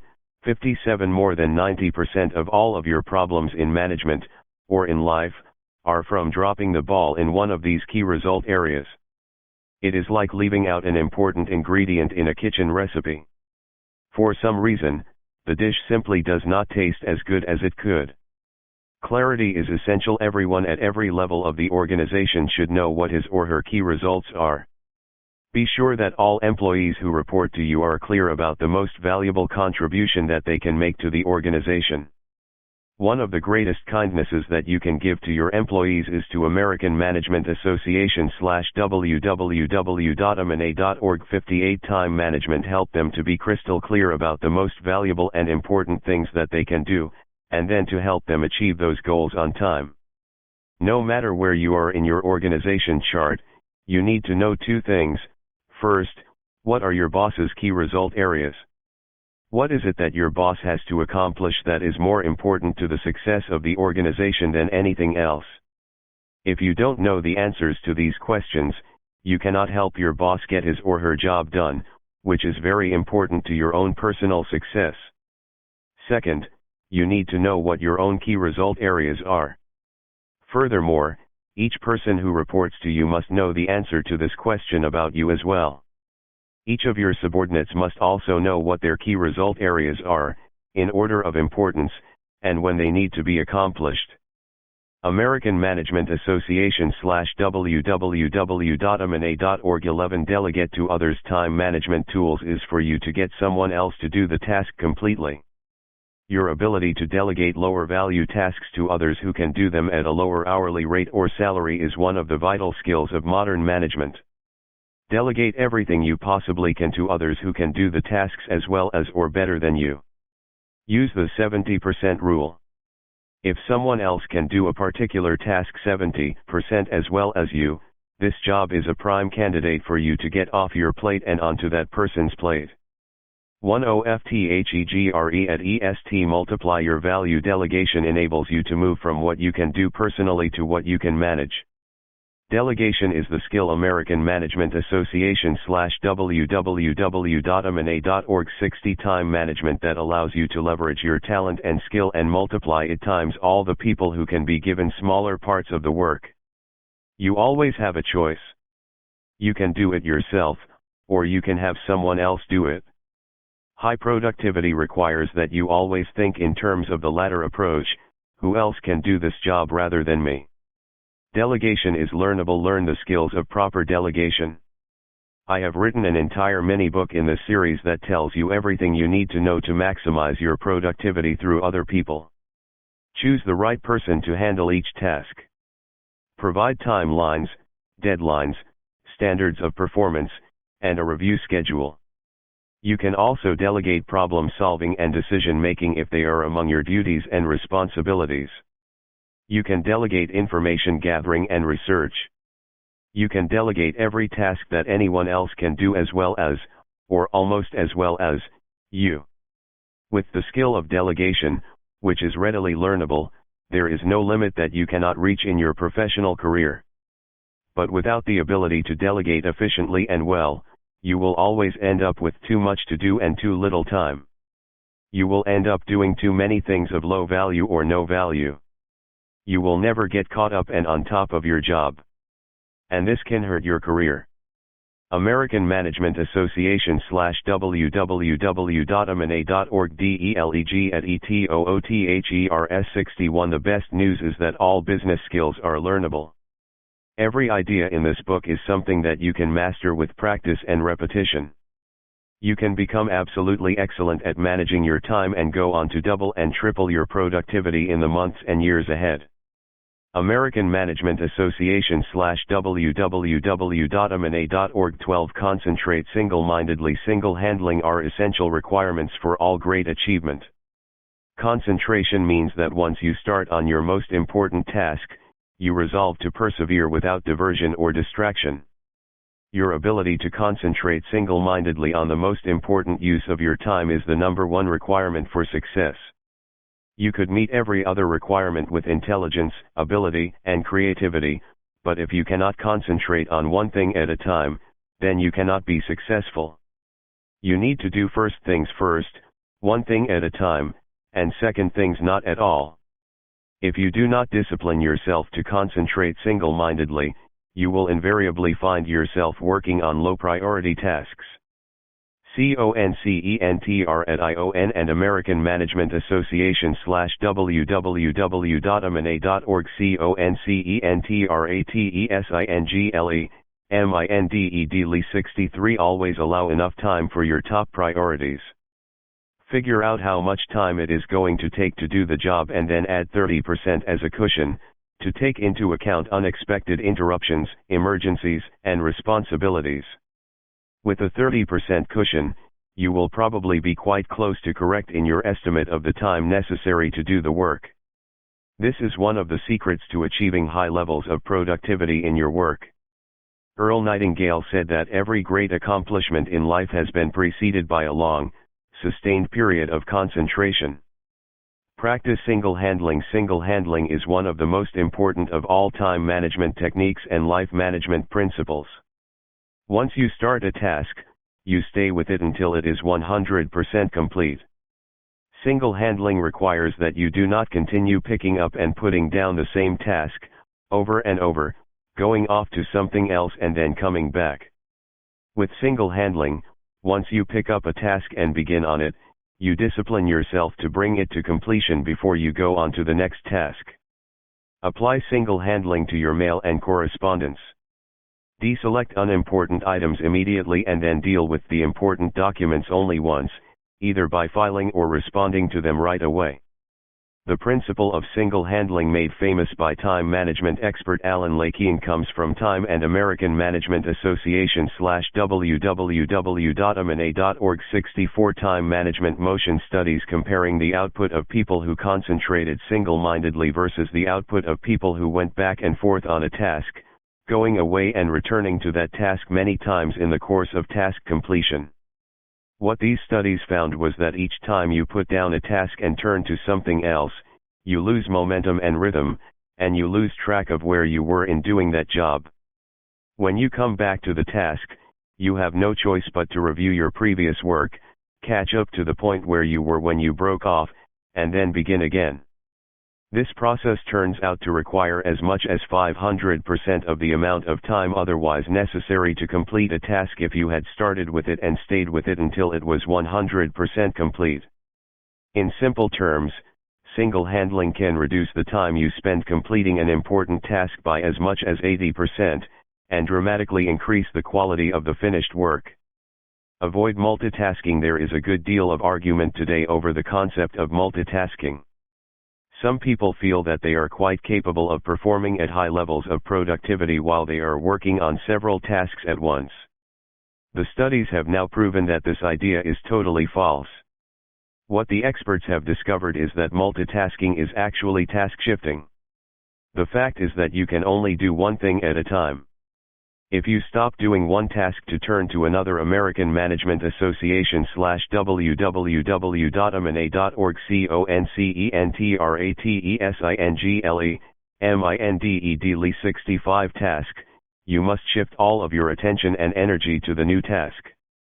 When you turn back to the previous task, you are simply making a shift of attention, like pointing a light beam from one target to another. Then, you must bring yourself up to speed on the old task before you get started again. Dumb and Dumber. According to USA Today, each time you shift from one task to another and back again, you burn up a certain amount of brain energy and intelligence. At the end of a busy day of multitasking, you can lose as many as 10 IQ points. So, you become progressively dumber throughout the day, ending the day feeling burned out and often indecisive about the smallest things, such as what you want to have for dinner or watch on television that evening. Multitasking is tempting, but it is an insidious use of time. It can actually sabotage your career and undermine your ability to accomplish the most important tasks upon which all your success depends. Decide to concentrate. Resolve today to make it a habit to plan your work carefully, set priorities, and then begin on your most important task. Once you have begun on your top task or output, resolve that you will work single-mindedly, without diversion or distraction, until that task is complete. One of the techniques used by highly productive executives is to work at home in the morning or evening, or on the American Management Association www.amana.org 66 time management weekend, when you can concentrate single-mindedly without interruption of any kind. Another key to single-minded concentration is to avoid the attraction of distraction. Instead of responding to every email or ring on your phone, leave things off. Close your door, turn off all your devices, and put everything aside so that you can work on the one task that can make the greatest difference to your company and your career at this point. When you make this a habit, your productivity, performance, and output will double and triple, almost overnight. American Management Association www.amana.org 13 Overcome procrastination. That procrastination is the thief of time. A wise man in one of my seminars expanded on that by saying, procrastination is the thief of life. Your ability to overcome procrastination and to get the job done on schedule can make all the difference between success and failure in your career. However, the fact is that everyone procrastinates. Everyone has too much to do and too little time. But if everyone procrastinates, what is the difference between the high producer and the low producer? Simple. The high producer procrastinates on tasks and activities of low or no value. The low producer procrastinates on tasks that have considerable value to the company and to the individual's own career. For you to produce at your max ITHASBEENSAID American Management Association www.amana.org 68 time management IMM, you must resolve to engage in creative procrastination from this day forward. Consciously and deliberately decide which tasks you are going to put off. Look at your list of work for the day and choose those items that you are not going to do until you have completed other items that are vastly more important. You must work consciously and deliberately instead of procrastinating accidentally and automatically. We always tend to procrastinate on our biggest tasks, which are usually our highest value tasks as well. There are a series of techniques that you can use to overcome or at least manage procrastination. In fact, there are libraries full of books, one or two of them written by myself, on the subject of overcoming procrastination. Here are some good ideas that you should start with right away. Mental programming. Do it now. These are perhaps the most powerful words you can use to increase your productivity. Whenever you find yourself procrastinating on an important task, repeat to yourself, with energy and enthusiasm, do it now. Do it now. Do it now.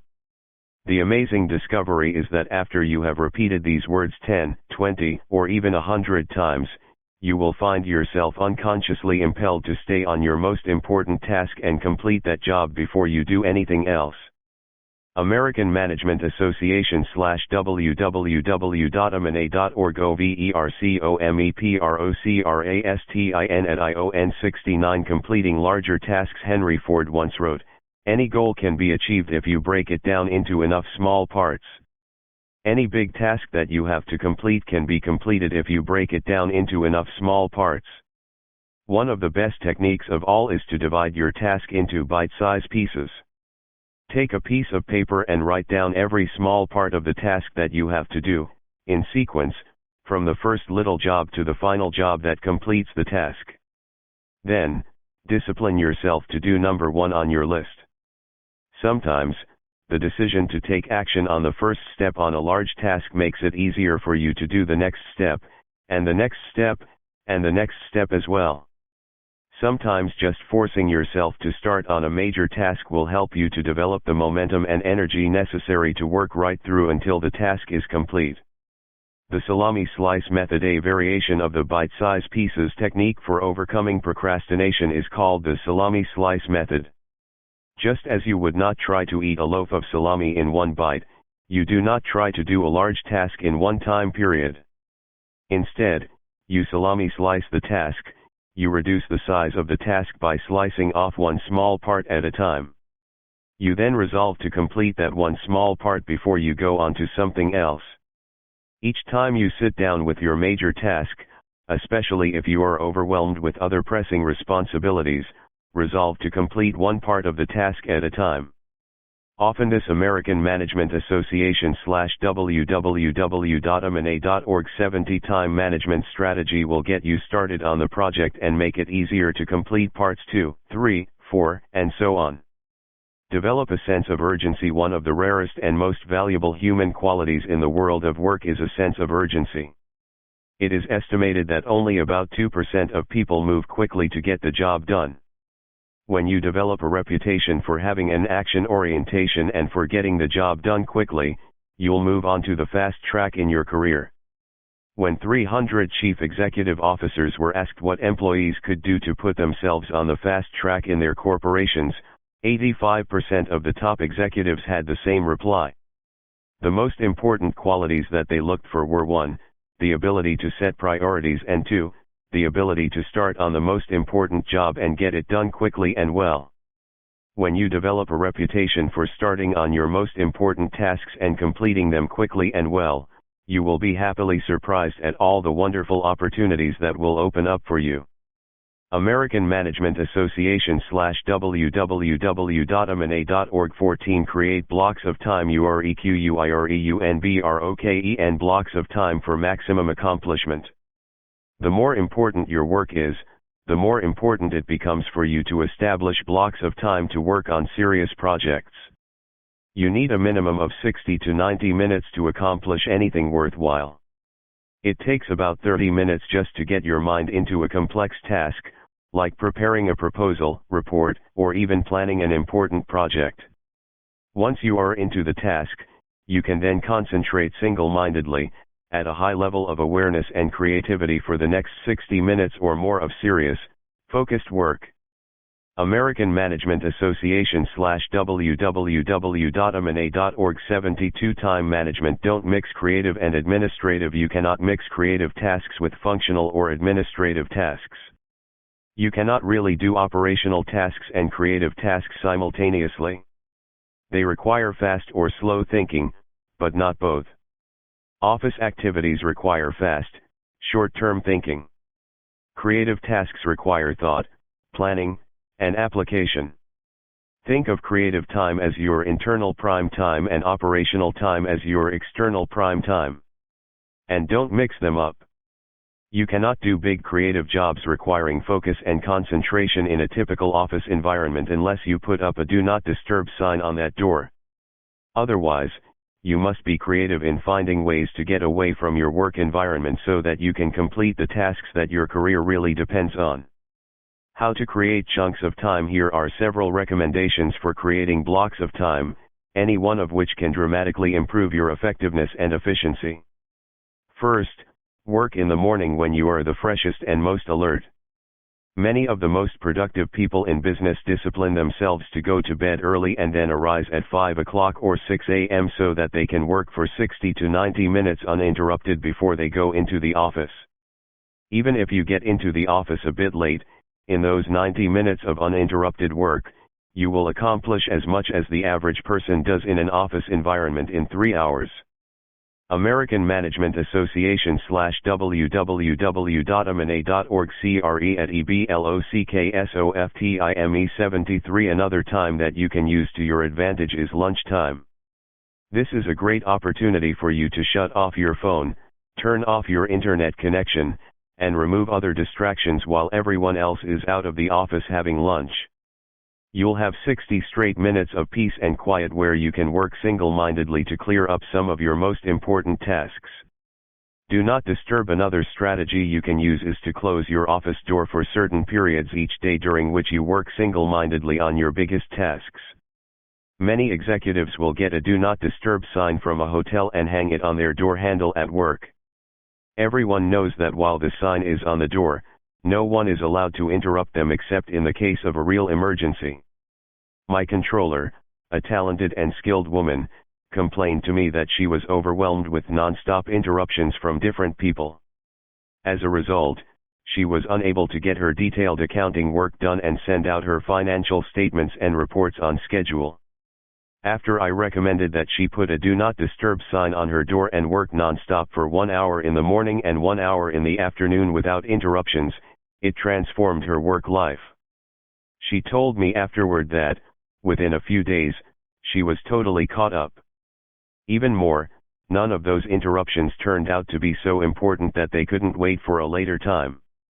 American Management Association /www.amana.org 74 Time management. Gain extra hours. Here is yet another great technique that virtually all executives on the fast track use. It is so simple that it should be illegal. Get up a little earlier and arrive at your office 1 hour before everyone else. Use that hour to organize your day and to get started before there are any possible interruptions.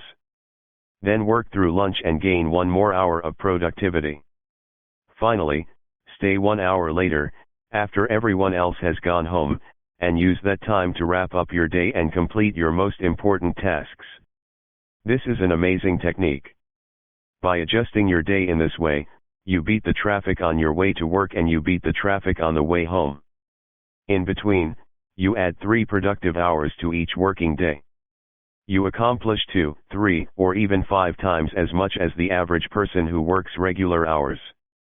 With this strategy, you can double your output and transform your career. Remember, you are a potential genius. One of the areas where you can demonstrate your creativity is in creating blocks of time when you can get more done and start moving ahead faster in your career. American Management Association /www.amana.org 15 Control interruptions. Unscheduled interruptions are among the biggest time wasters in business and industry. These interruptions can be in the form of a bell going off on your computer, a telephone ringing, an SMS message coming in on your smartphone, or people just walking into your office because they need to talk. It turns out that people are the greatest time wasters in the world of work. As much as 50% of time at work is spent in idle chit-chat with co-workers.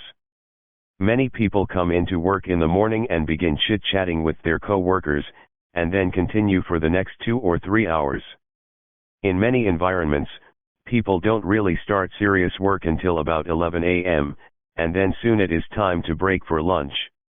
After lunch, they come back and chit-chat. UNEXPECTEDAND. American Management Association /www.amana.org 76 Time management with their co-workers. Some more, not getting back into the job until 1:30 or 2 p.m. Work all the time you work. The rule for you is to work all the time you work.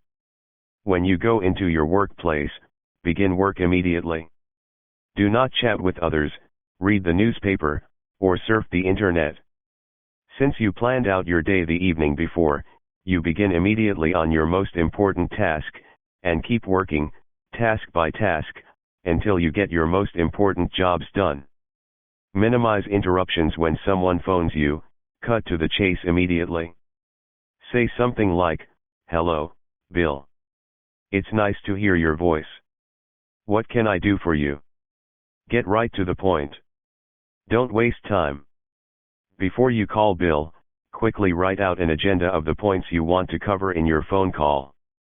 When you get Bill on the line, you say, "I know how busy you are. I have 3 points that I need to go over with you and then I will let you get back to work." This approach is both polite and professional. Most busy business people are going to appreciate your getting to the point quickly and then getting off the phone. When someone comes into your office to chat, you can say, "I would love to talk with you right now, but I really have to get back to work. I have to complete this task by this afternoon." American Management Association /www.amana.org Control Interruption 77. Whenever you say those magic words, "I have to get back to work," the other person will pack up and leave. Stand up immediately to minimize the time cost of unexpected interruptions. When someone comes into your office, stand up and approach the other person saying something like, "I was just on my way out. What can I do for you?"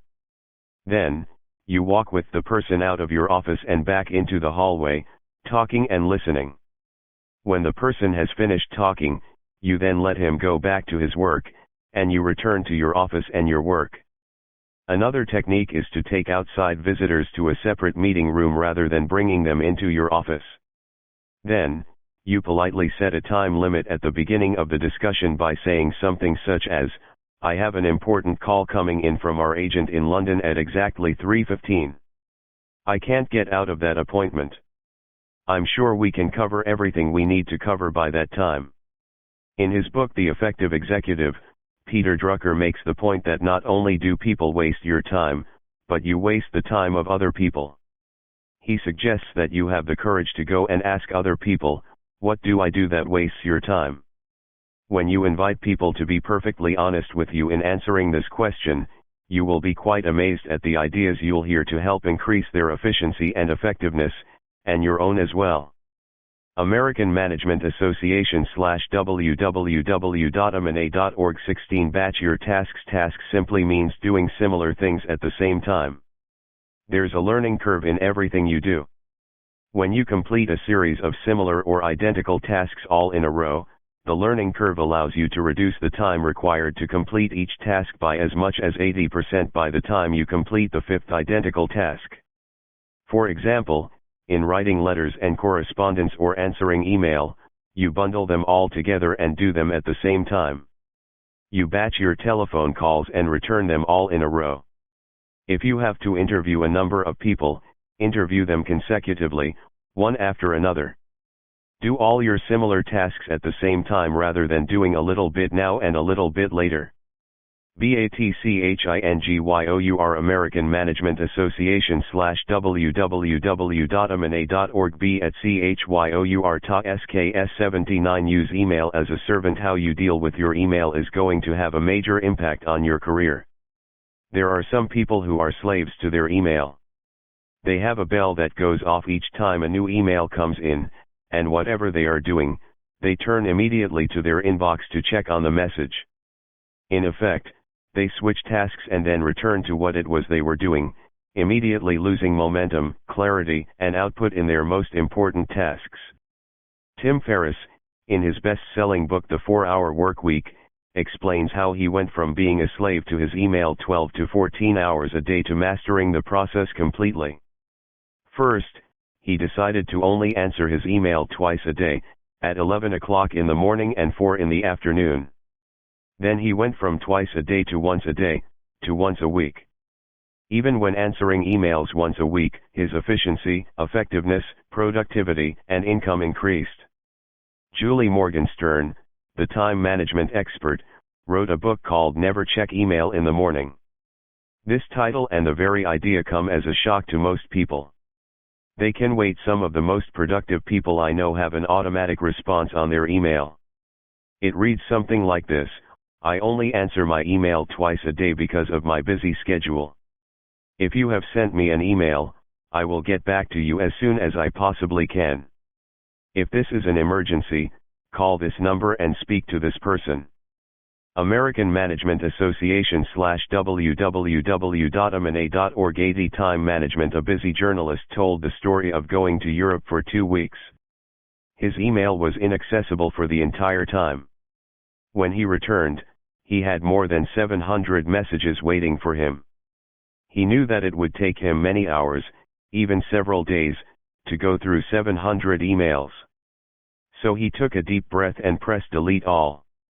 His attitude was simple. He said, "I refuse to be the slave of any person who sends me an email, expecting me to reply immediately. Besides, if any of these emails were important, whoever sent the email will send it again." And he was right. 90% of the emails that he deleted were never repeated, and the ones that he deleted that were important ones were sent within a few days. Make a decision not to allow your email to control your life, like the tail wagging the dog. Instead, discipline yourself to use email as a business tool. Make your responses quick and to the point. Check your email only twice a day, or less frequently. Even better, leave your email off on the weekends and spend more time with your family and friends or engaged in personal activities. The good news is that you will probably never miss an important message. There are very few things that happen that cannot wait another day or two, especially in business. American Management Association /www.amana.org. 17 Manage the telephone. Be an excellent servant or a terrible master, especially if you feel compelled to answer whenever it rings. To achieve maximum productivity, you must put the telephone in its place so that you do not end up a slave to anyone who dials your number. The best way to get control of your telephone calls is to have all of them screened by your administrative assistant. Otherwise, put your phone on silent and let calls go to your voicemail. There are few calls or messages that cannot wait until it is more convenient for you to turn your attention to dealing with them. One of the reasons that we are becoming slaves to the attraction of distraction is curiosity. We can't stop ourselves from wondering who is sending us a message, or who is on the telephoneca. American Management Association /www.amana.org. 82 Time Management. The other end of the phone. The only way to resist this temptation to be distracted is for you to turn off the phone completely so that you don't even hear it ring. Whenever you are meeting with staff and subordinates, or with your boss or with clients, have your calls held. Turn off your cell phone. Allow no interruptions whatsoever. There is seldom anything so important that it will not wait. 10 minutes of uninterrupted time in conversation with another individual will be more productive than 30 or 40 minutes with the phone ringing and being answered throughout your conversation. Later, you can call people back, one after another. Bunch your calls. If you have to make a series of phone calls in the course of the day, make them all at the same time. Carve out a chunk of time where you can turn off every other distraction and only make phone calls to the important people on your list. Write down the name, number, and subject of each person that you need to call. Schedule phone calls as religiously as you would schedule a meeting with your boss. If it is an important call, write out your agenda for the call so that you are working from a list when you are talking to the other person. There are few things as exasperating as getting off an important phone call with a difficult-to-reach person and discovering that you have forgotten to cover an important point because you didn't write it down. American Management Association /www.amana.org. Manage the telephone. 83 Be polite and professional when you call another person. Always ask, "Is this a good time to talk?" Top executives use this polite and professional phrase to open up a phone call, even pre-arranged, scheduled phone calls. If an emergency has arisen in the interim, it may not be a good time to talk, after all. If you try to forge ahead with your conversation at that point, the other person will be unable to pay close attention. So always ask, "Is this a good time?" If the other person says it is not a good time, offer to call back later or ask the person to suggest a time that would be more convenient. This is a simple way to show courtesy and respect, and it will be appreciated. Never assume that the other person has the time to talk to you at this moment, no matter what you have arranged earlier. Avoid telephone tag. Do everything possible to avoid playing telephone tag. Set up telephone appointments exactly as you would set up a face-to-face meeting in the office. When you call people, leave a specific time and number at which you would be available.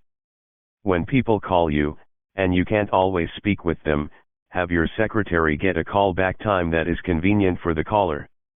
It should be during hours when you will be in your office or available by telephone so that you can return calls on time. Use the telephone as a business tool. Get on and off the phone quickly. Get straight to the point. Be polite and friendly, but businesslike and result-oriented. American Management Association /www.amana.org 84 Time management. The more precise and prepared you can be about the time and content of your telephone conversation, the more you will get done, faster, and the more productive you will be in every call. American Management Association /www.amana.org 18 Conduct effective meetings. To 50% of management time is spent in meetings of all kinds. These may be one-on-one meetings, brief meetings in the hallway or while going in and out of the office, or more formal sit-down meetings in an office or a meeting room. Unfortunately, 50% or more of meeting time is wasted. Meetings consume enormous amounts of time and produce little lasting value. However, meetings are also a key management tool and must be used effectively. Fully 25%. Calculate the meeting cost. Make sure that you have a good reason for calling or attending any meeting. Look upon each meeting as a business investment. Look upon a meeting as carrying a cost. In American Management Association /www.amana.org 86 Time management. Managerial and staff time and wages. Take the combined hourly pay of the people in those meetings and realize that you need to get a return on your investment of this amount of money.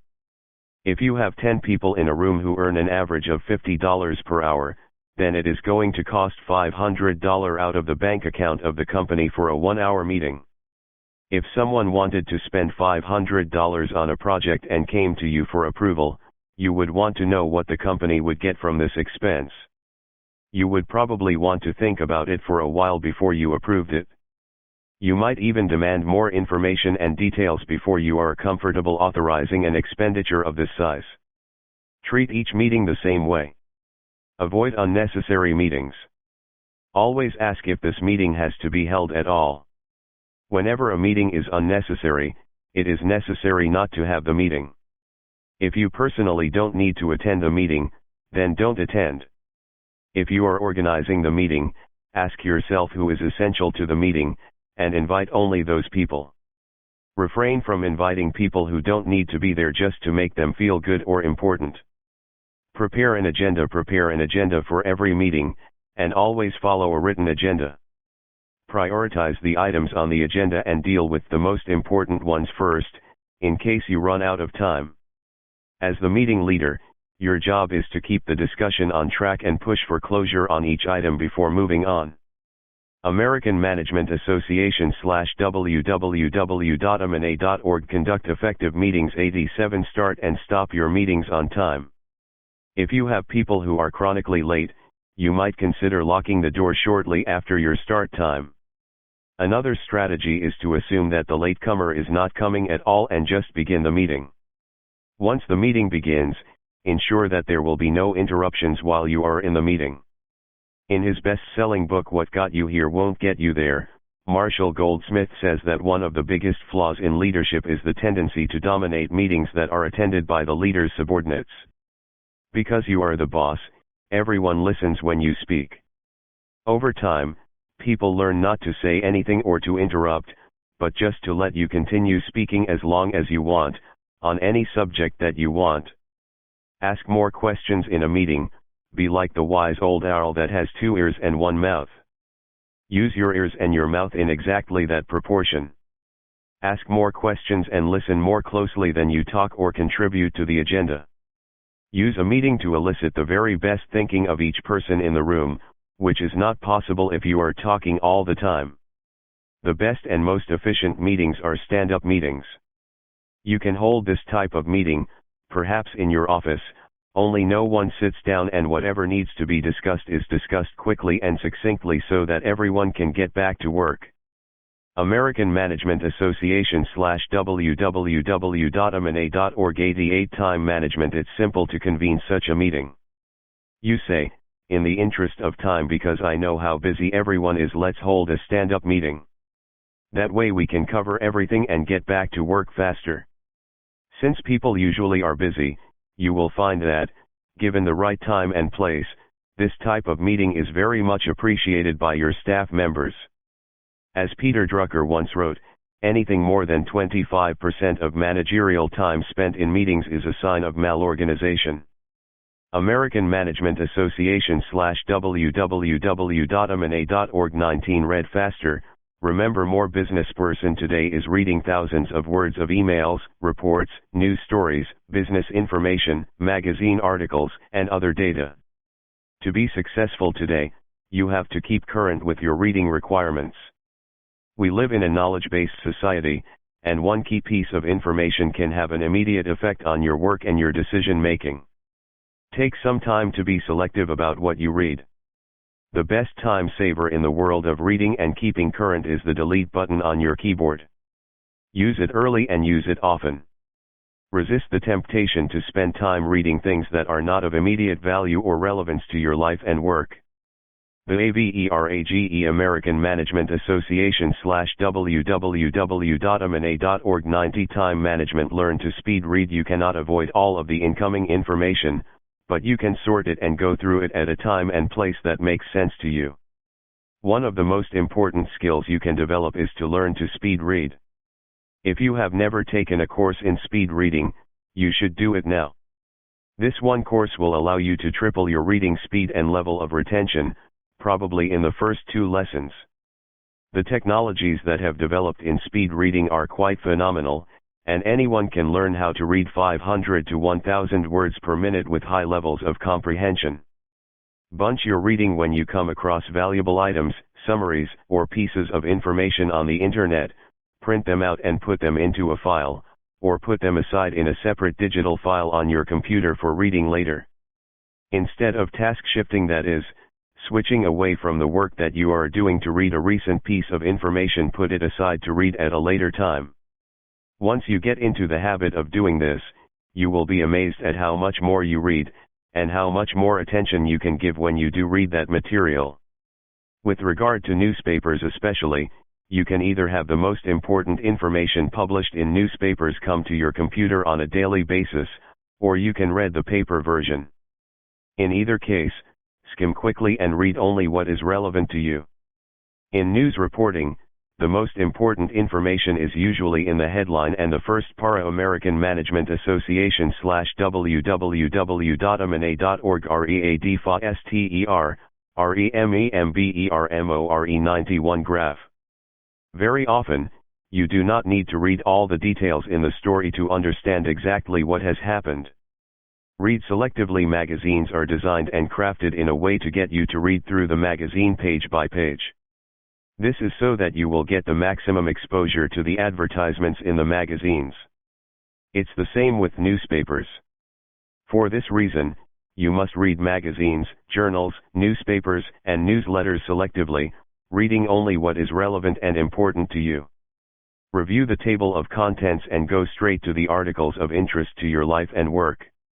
A great technique for printed materials is called rip and read. Rip out the articles that you want to read, put them in a file, and carry the file with you to be referred to later, when you have downtime. Review books carefully before deciding which ones you want to spend time reading. You can subscribe to book review services, both in print and online, and get the very best ideas from any book in just a few minutes. Just say no. The best way to save time in your reading endeavors is to make a decision not to read something at all. By carefully screening the material's foreword, table of contents, the introduction, and information about the author, or the index, you may find that the book or journal is not of importance to you.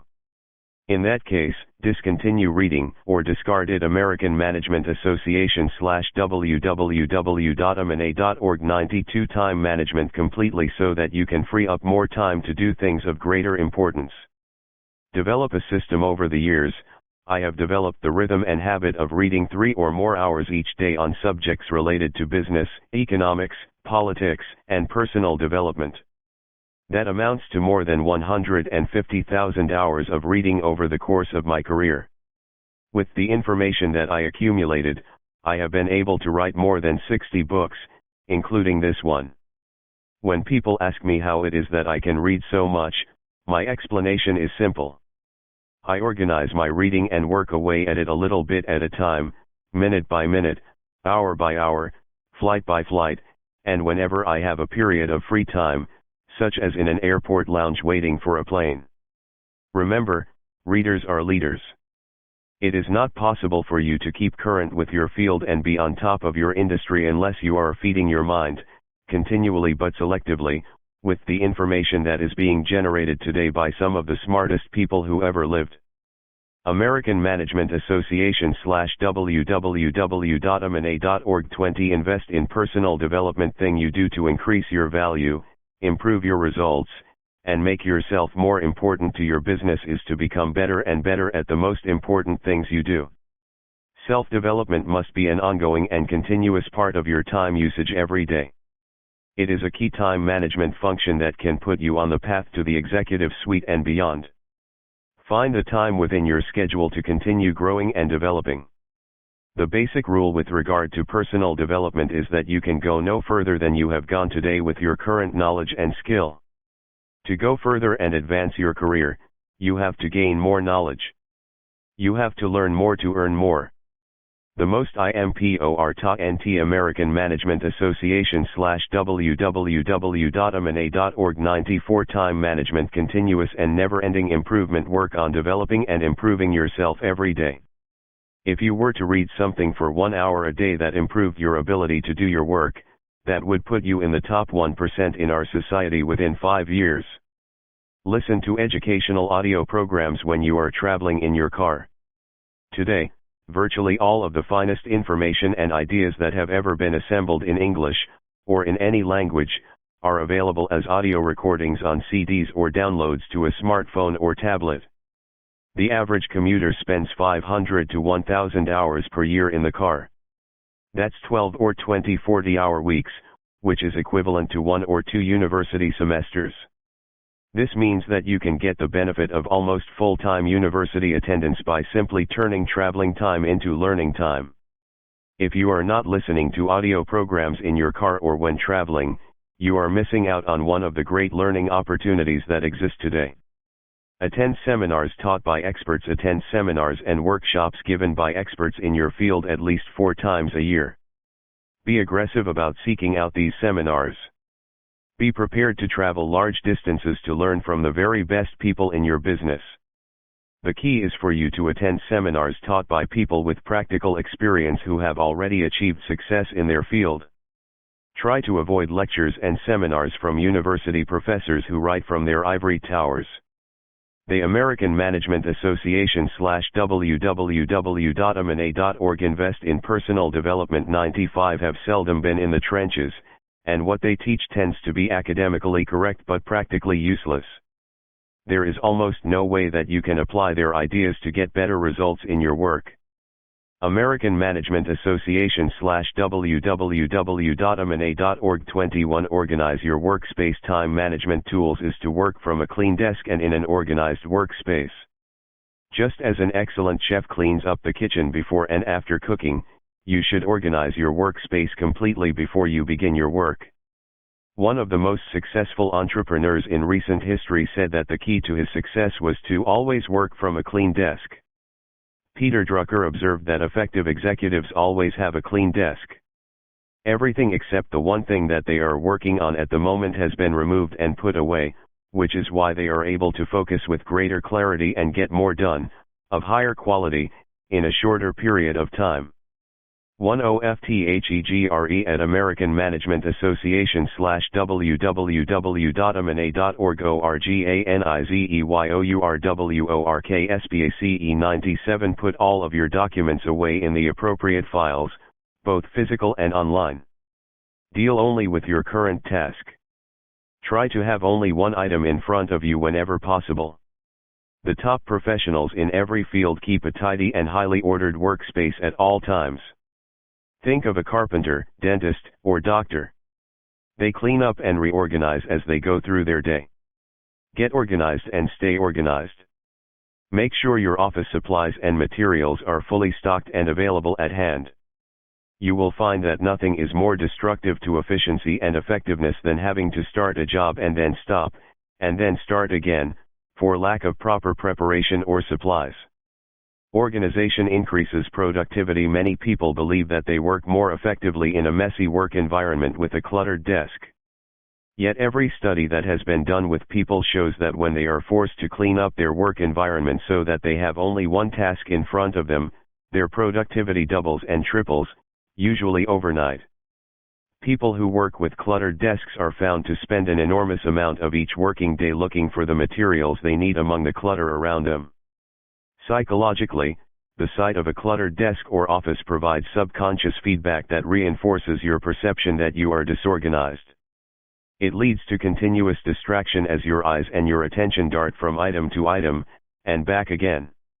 American Management Association /www.amana.org Conclusion about time management is the concept of balance. The most important thing that you can instill in your life is balance and moderation. By practicing the methods, ideas, and techniques in this book, you will become a master time manager, and have more time for your family and your personal life. Often, people take time management programs so that they can increase the number of things that they can do on a day-to-day basis. However, as the wise man said, there is more to life than simply increasing its speed. The main purpose of learning and practicing time management skills is to enhance and improve the overall quality of your life. It is to increase the amount of pleasure and happiness you experience.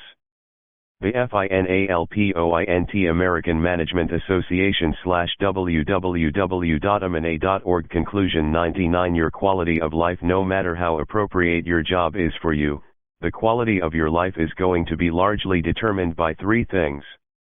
The first is the quality of your inner life, how well you get along with yourself, how much you like yourself, and how good you feel about your character and personality. Inner development takes time and reflection, plus reading and thinking about the great questions of life. The second area is your health. No amount of success will compensate for ill health. Take time to eat the right foods, exercise regularly, and get proper rest and recreation. Sometimes, the best use of your time is to go to bed early and get a good night's sleep. Finally, and most important of all, take time for your relationships. The people you care about and who care about you are the most critical factors in your life. Never allow yourself to get so caught up in your work that you ignore the primacy of those key relationships with your spouse, children, and close friends. A great life is one that is in balance. If you spend sufficient time preserving and enhancing the quality of your relationships, you will find that you get more joy, satisfaction, and fulfillment out of your work. You'll find success.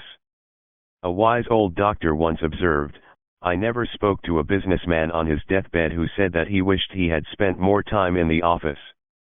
Thank you, and good luck in using these ideas in every part of your life.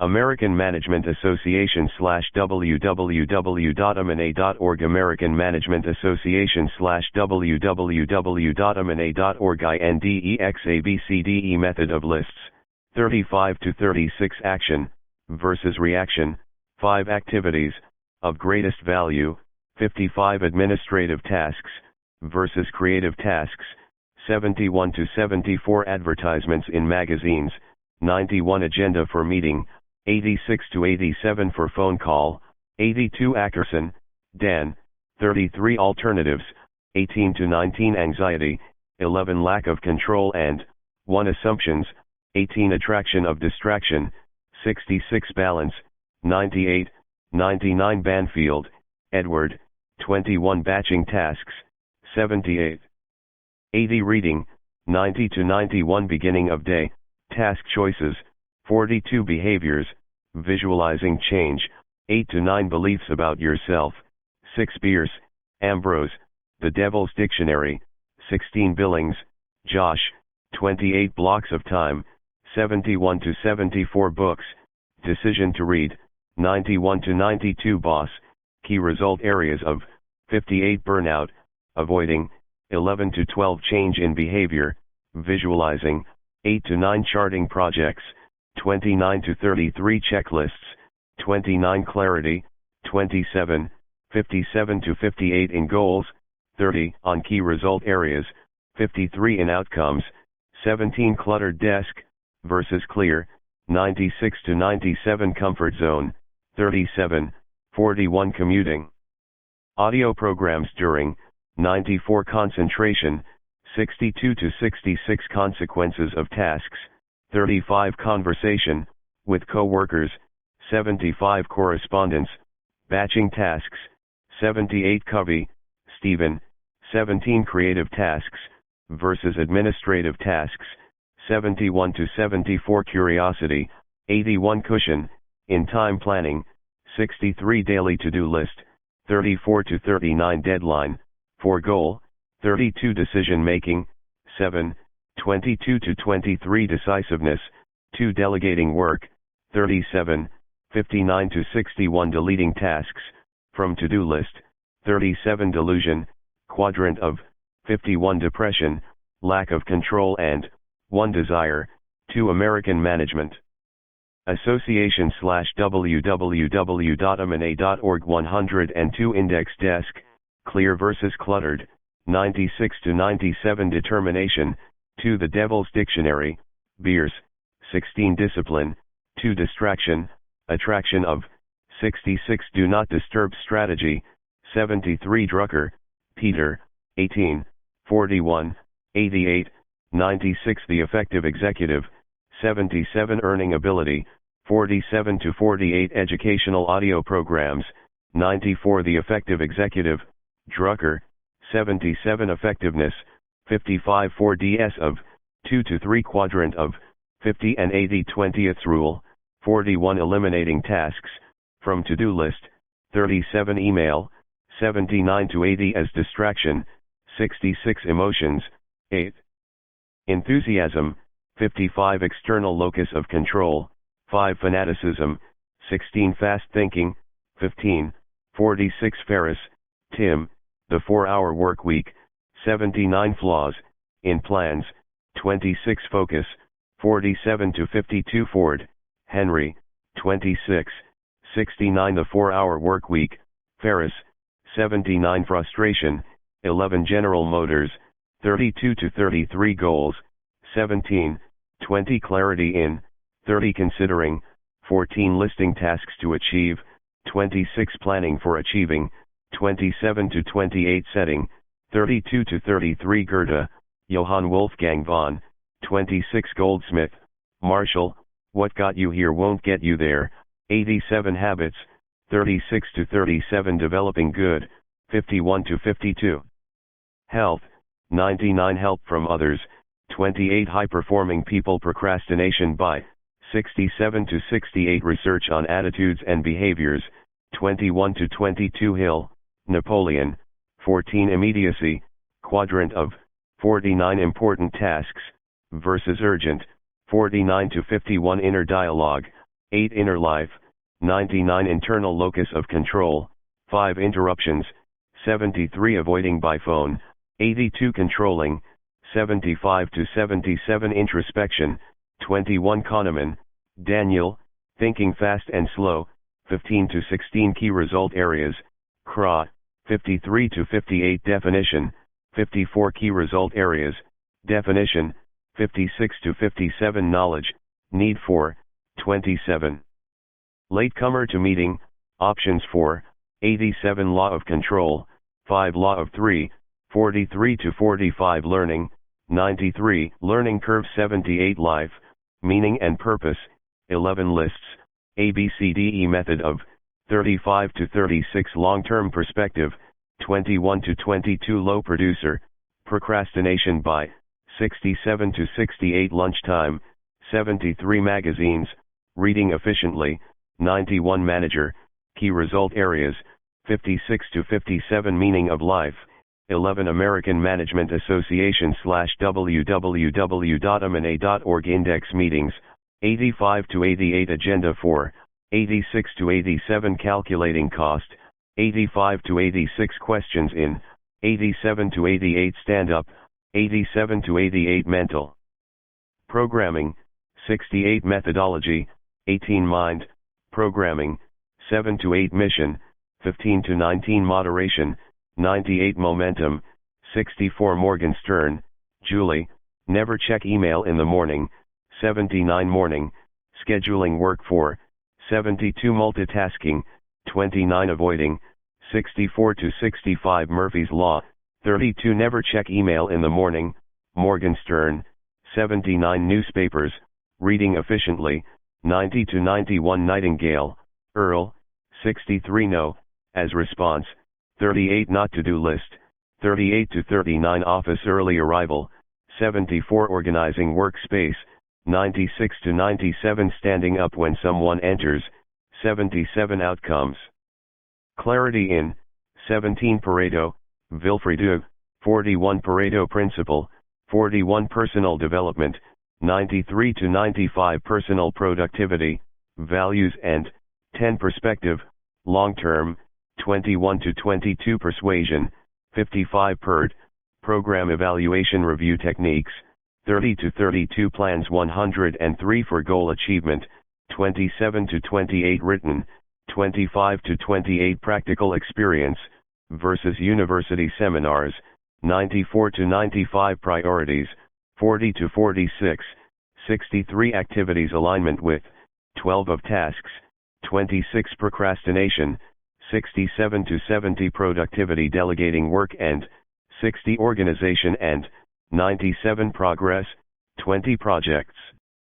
Charting, 29 to 33 Psychology of Time Management, 4 to 9 Purpose of Life, 11 Quadrant of Delusion, 51 Quadrant of Effectiveness, 50 Quadrant of Immediacy, 49 Quadrant of Waste, 51 Quality of Life, 99 Questions, in Meetings, 87 to 88 Reaction, versus Action, 5 Reading, 89 to 92 Bunching, 90 to 91 Magazines, 91 Newspapers, 90 to 91 System 4, 92 Reagan, Nancy, 38 Realities, Beliefs Becoming, 6 to 7 Relationships, 99 Removing Tasks, from to-do list, 37 Responsibility for Goal, 32 Review, 20 Rip and Read Technique, 91 Robert Half International, 36 Salami Slice Method, 69 to 70 Salesperson, Key Result Areas,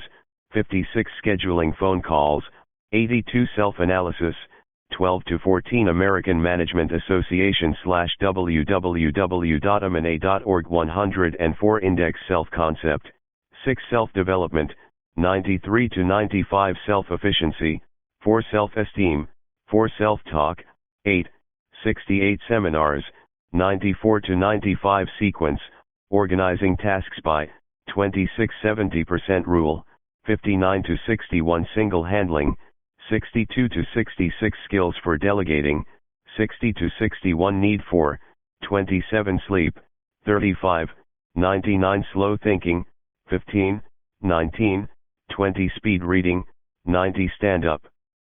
Meetings, 87 to 88 Staying on Track, 47 to 52 Stress, 11 Lack of Control and, 1 Tasks Administrative versus Creative, 71 to 74 Batching, 78 to 80 for Beginning of Day, 42 Breaking into Small Tasks, 69 Determining Big 3, 44 to 45 Eliminating from To-Do List, 37 Important versus Urgent, 49 to 51 Listing to Achieve Goals, 26 Task Shifting, 64 to 65 Telephone Avoiding Tag, 83 to 84 Batching Calls, 78, 82 Being Polite and Professional, 83 as Distraction, 66 Managing, 81 to 84 Minimizing Interruptions from, 76 to 77 Tension, 11. Thinking before acting, 16 to 17 Importance of, 20 Types of, 15 Thinking fast and slow, Kahneman, 15 to 16 Time most valuable use of, 48 to 49 of phone calls, 83 wasting, 36 to 37 time blocks, 71 to 74 time management importance of, 1 payoff for, 3 psychology of, 4 to 9 to-do list daily, 34 to 39 eliminating tasks, 37 university seminars, versus practical experience, 94 to 95 urgency, developing sense of, 70 urgent tasks, versus important, 49 to 51 USA Today, 65 values, 10 to 14 personal productivity and, 10 vision, 15 to 19 short term decision making and, 23 visualization, 8 to 9 voicemail, 81 waste, quadrant of, 51 what got you here won't get you there, Goldsmith, 87 work delegating, 37 developing good habits, 51 to 52 workspace organization, 96 to 97 written plans, 25 to 28 American Management Association /www.amana.org. About the author. Brian Tracy is a professional speaker, trainer, seminar leader, and consultant, and chairman of Brian Tracy International, a training and consulting company based in Solana Beach, California. Brian bootstrapped his way to success. In 1981, in talks and seminars around the U.S., he began teaching the principles he forged in sales and business.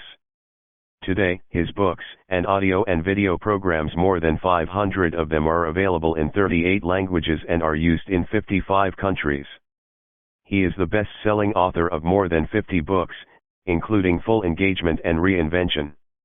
American Management Association /www.amana.org. Inspiring, entertaining, informative, motivational. Brian Tracy is one of the world's top speakers. He addresses more than 250,000 people annually in over 100 appearances and has consulted and trained at more than 1,000 corporations. In his career he has reached over 5 million people in 58 countries. He has lived and practiced every principle in his writing and speeches: 21st century thinking, how to outmaneuver the competition and get superior results in an ever-turbulent business climate. Leadership in the new millennium, learn the most powerful leadership principles ever to get maximum results, faster. Advanced selling strategies, how to use modern sales' most advanced strategies and tactics to outperform your competitors. The psychology of success, think and act like the top performers. Learn practical, proven techniques for excellence. To book Brian to speak at your next meeting or conference, visit Brian Tracy International at www.briantracy.com, or call 858-436-7316 for a free promotional package. Brian will carefully customize his talk to your specific needs. American Management Association /www.amana.org. Free sample excerpt from Success Under Stress, by Sharon Melnick. For additional insights on how to optimize productivity when the pressure is on, be sure to read Sharon Melnick's Success Under Stress, ISBN 978-08144-32129, $17.95, retail, also available as an ebook. It gives you a host of powerful tools for when you're dealing with too many projects, flagging confidence, difficult colleagues, and all the other distractions that generate stress. Here's a free sample from the book. 108 Free sample of Success Under Stress. Section I. Constant stress, reclaiming the power to succeed. Think you're the only one stressing out? If so, listen in on 2 of my phone conversations and see if you relate to others who are also feeling the heat. I've never admitted this to anyone before, Stacy told me. I can't do it anymore. In fact, sometimes I don't even want to. Stacy is a mid-career working mother who heads up an internal client service team. When she called me for a consultation, she explained, there's enormous pressure to get a mounting pile of projects done without a mistake. I know I expect too much of myself, but I'm nervous about lowering my standards. My assistant keeps making mistakes, and I'm worried she'll make a major one that affects our clients. I don't sleep well. I wake up in the middle of the night. Then I have a short fuse. I've snapped at my kids more than a few times lately, and I always feel guilty about it. American Management Association /www.amana.org 1 su np de trfesfrcc som lre so su ccessunderstress 109. I could hear the desperation in Stacy's voice. She had trouble prioritizing because of her frenetic pace and the daily changing priorities. She was operating in the weeds, trying to do it all herself. A perfectionist, she felt personally responsible for getting everything right. Though exhausted, she kept pushing herself. We cleaned up Stacy's challenges in a matter of weeks. First, I gave her a technique to get back to sleep within 3 minutes so she could wake up rested. Next, we prioritized the 61 projects on her plate. As she learned to question herself less and get more done, she felt she had accomplished enough at the end of each day to go home. She learned the tools to push herself when needed and to relax and be present with her family when desired. As a result, her life became more balanced.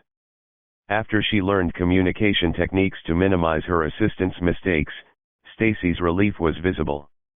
As these skills gave her more of a sense of control, we were able to deal with that self-critical voice and go over how to stop overreacting with her kids. At home, her guilt began to melt away and, at work, she grew into her potential as a leader. 4 months later, Stacy was promoted. Dan, who owns a financial planning business, told me, "I have tremendous financial goals, and I'm not reaching them. I'm fed up chasing the minnows. I want to land the whale clients like the other guys do. I feel I need to work all the time. I can't miss out on opportunities to get clients, so I don't have the quality of life I work so hard for. Every morning I come to the office with a plan, but then I get interrupted and my plan goes down the drain. On top of it all, my former business partner is being a pain in the neck." Because Dan lost sight of the big picture, he wasn't getting the most important things done. He'd go home frustrated and come in the next day only to spin his wheels again. A lack of confidence held him back from going for the whale clients. He was frustrated, anxious, and financially stressed. Dan was ready to break through to the next level of success. We sculpted his business around his considerable talent and identified his American Management Association /www.amana.org 110 free sample of success under stress 3 unique value to those whale clients. He became clear about where he was headed and what daily critical actions would get him there. As he developed a system for powering down the piles of paperwork, his stress began to subside, and he was able to think straight again. That's when we taught him strategies to put him on the fast track to that quiet confidence he wanted when entering a room. Within a month, he was meeting with the whales. And within 3 months, he landed the biggest deal of his professional career. He ended his business partnership on amicable terms, spent more time with his new wife and at long last enjoyed the quality of life for which he'd worked so hard. Are you feeling like Stacy or Dan, pushing hard every day just to stay caught up, but not getting ahead? Are you working hard but not achieving the financial reward or the quality of life you want? Or are you making progress, but at great cost to you and your family? If so, you can learn a better way, quickly. Channeling stress properly turns coal into diamonds. In later chapters, you'll learn about all the tools, and more, Stacy used to get promoted and Dan used to land a whale client. If you've been handling things well in the new normal, you'll now be able to do so with less wear and tear. If you've been struggling, you'll pick up a toolkit to put you in control. Like Stacy and Dan, as you apply the skills, you will have greater career satisfaction, improved work-life balance, and better financial security. You'll live life more on your own terms, not just react to it. American Management Association /www.amana.org free sample of success under stress 111 1 from survival under stress to success under stress. Imagine a person who responds to daily challenges and minor emergencies by thinking only of short-term solutions instead of looking at what's best for the future. Unable to see new approaches or new opportunities, he looks only to the past for solutions. He focuses on the problem, not the whole picture. He overreacts, he stresses over how a situation could possibly go wrong, keeping himself anxious and on guard. If you had such an employee, you wouldn't look to him or her for innovations, would you? And in fact, that employee might not last long with you. Yet, what I just described is a typical stress system response, left unchecked. Without knowing it, our response to daily stressful events may keep us stuck handling challenges the same way, day after day, thereby preventing us from reaching our next level of success. Clearly, if we don't do something proactively to achieve success under stress, we might never have it. Of course, we want better control over how we respond. We want to respond thoughtfully, not reactively. And, in a manner that's future-oriented. We want to build value for a long-term benefit, not American Management Association /www.amana.org 112 free sample of success under stress just for ourselves, but for everyone we work with as well. We want to respond with the best available option to solve problems, maintain good relationships and conserve energy. That's a success under stress response. One client described his transformation from a typical stress response to one he could control as, "It's like I was driving a clunky car that doesn't turn well, and now I've stepped into a Porsche, my performance is just superior." Let's get even more specific about the experience you could have when you are more in control of your response to challenging events throughout the day. We'll begin with an example. Here is the before scenario. It's 4 p.m. and you are at your desk. It's been a busy day, but the end is in sight. You and your spouse are due to meet at your 11-year-old daughter's end-of-the-year school play in 2 hours. Your boss calls you into her inner sanctum. Crisis. The president of your division is considering a strategic change, which would pull key resources away from your group. Your boss needs you to put together a 10-minute slide presentation on your big project for a meeting with the president and senior management tomorrow morning at 9 a.m. You're not exactly sure what she wants, but you begin to feel overwhelmed, so you decide to leave her office and get started immediately. On the way back to your desk, your thoughts are scattered. If the number of people on your team were reduced, would you be included? You tell yourself, "Don't go there." But you sense a hint of panic setting in. You can feel your heart thumping. You imagine what tomorrow's meeting will be like. Why does the president want to hear from you? What if you make a mistake or say something that the president thinks is mundane? You get a pit in your stomach. You recall that your boss met with the president a week ago, so you wonder why she's only telling you about this now. You feel resentful, causing your jaw to clench and your neck muscles to tighten. You feel pressured to get the presentation done now because if you miss your daughter's play you will be inducted into the Bad Par American Management Association /www.amana.org free sample of success under stress 7113 and Hall of Fame. Instinctively, you know you'll get it done somehow, but you expect it will be stressful. Worse yet, you don't know if you'll be proud of what you produce. You feel completely trapped. You sit down at your desk and try to brainstorm, but you experience tunnel vision. You keep having the same ideas over and over, it's hard to focus. You're racking your brain trying to remember where you filed that presentation your colleague did at the kickoff meeting so you can reference it. But you're running out of time. So you tell yourself to go with the first idea you had, which is to describe the project and its milestones. Just as you begin to build a little momentum, someone who works for you pops in to hand you a report. You give it a glance and notice the numbers in the last column are off. That means you're going to have to take some time to re-explain it to him. You think about your packed schedule. When will you even have time to review it again? You feel crunched. Your voice has a tone of exasperation as you give him feedback.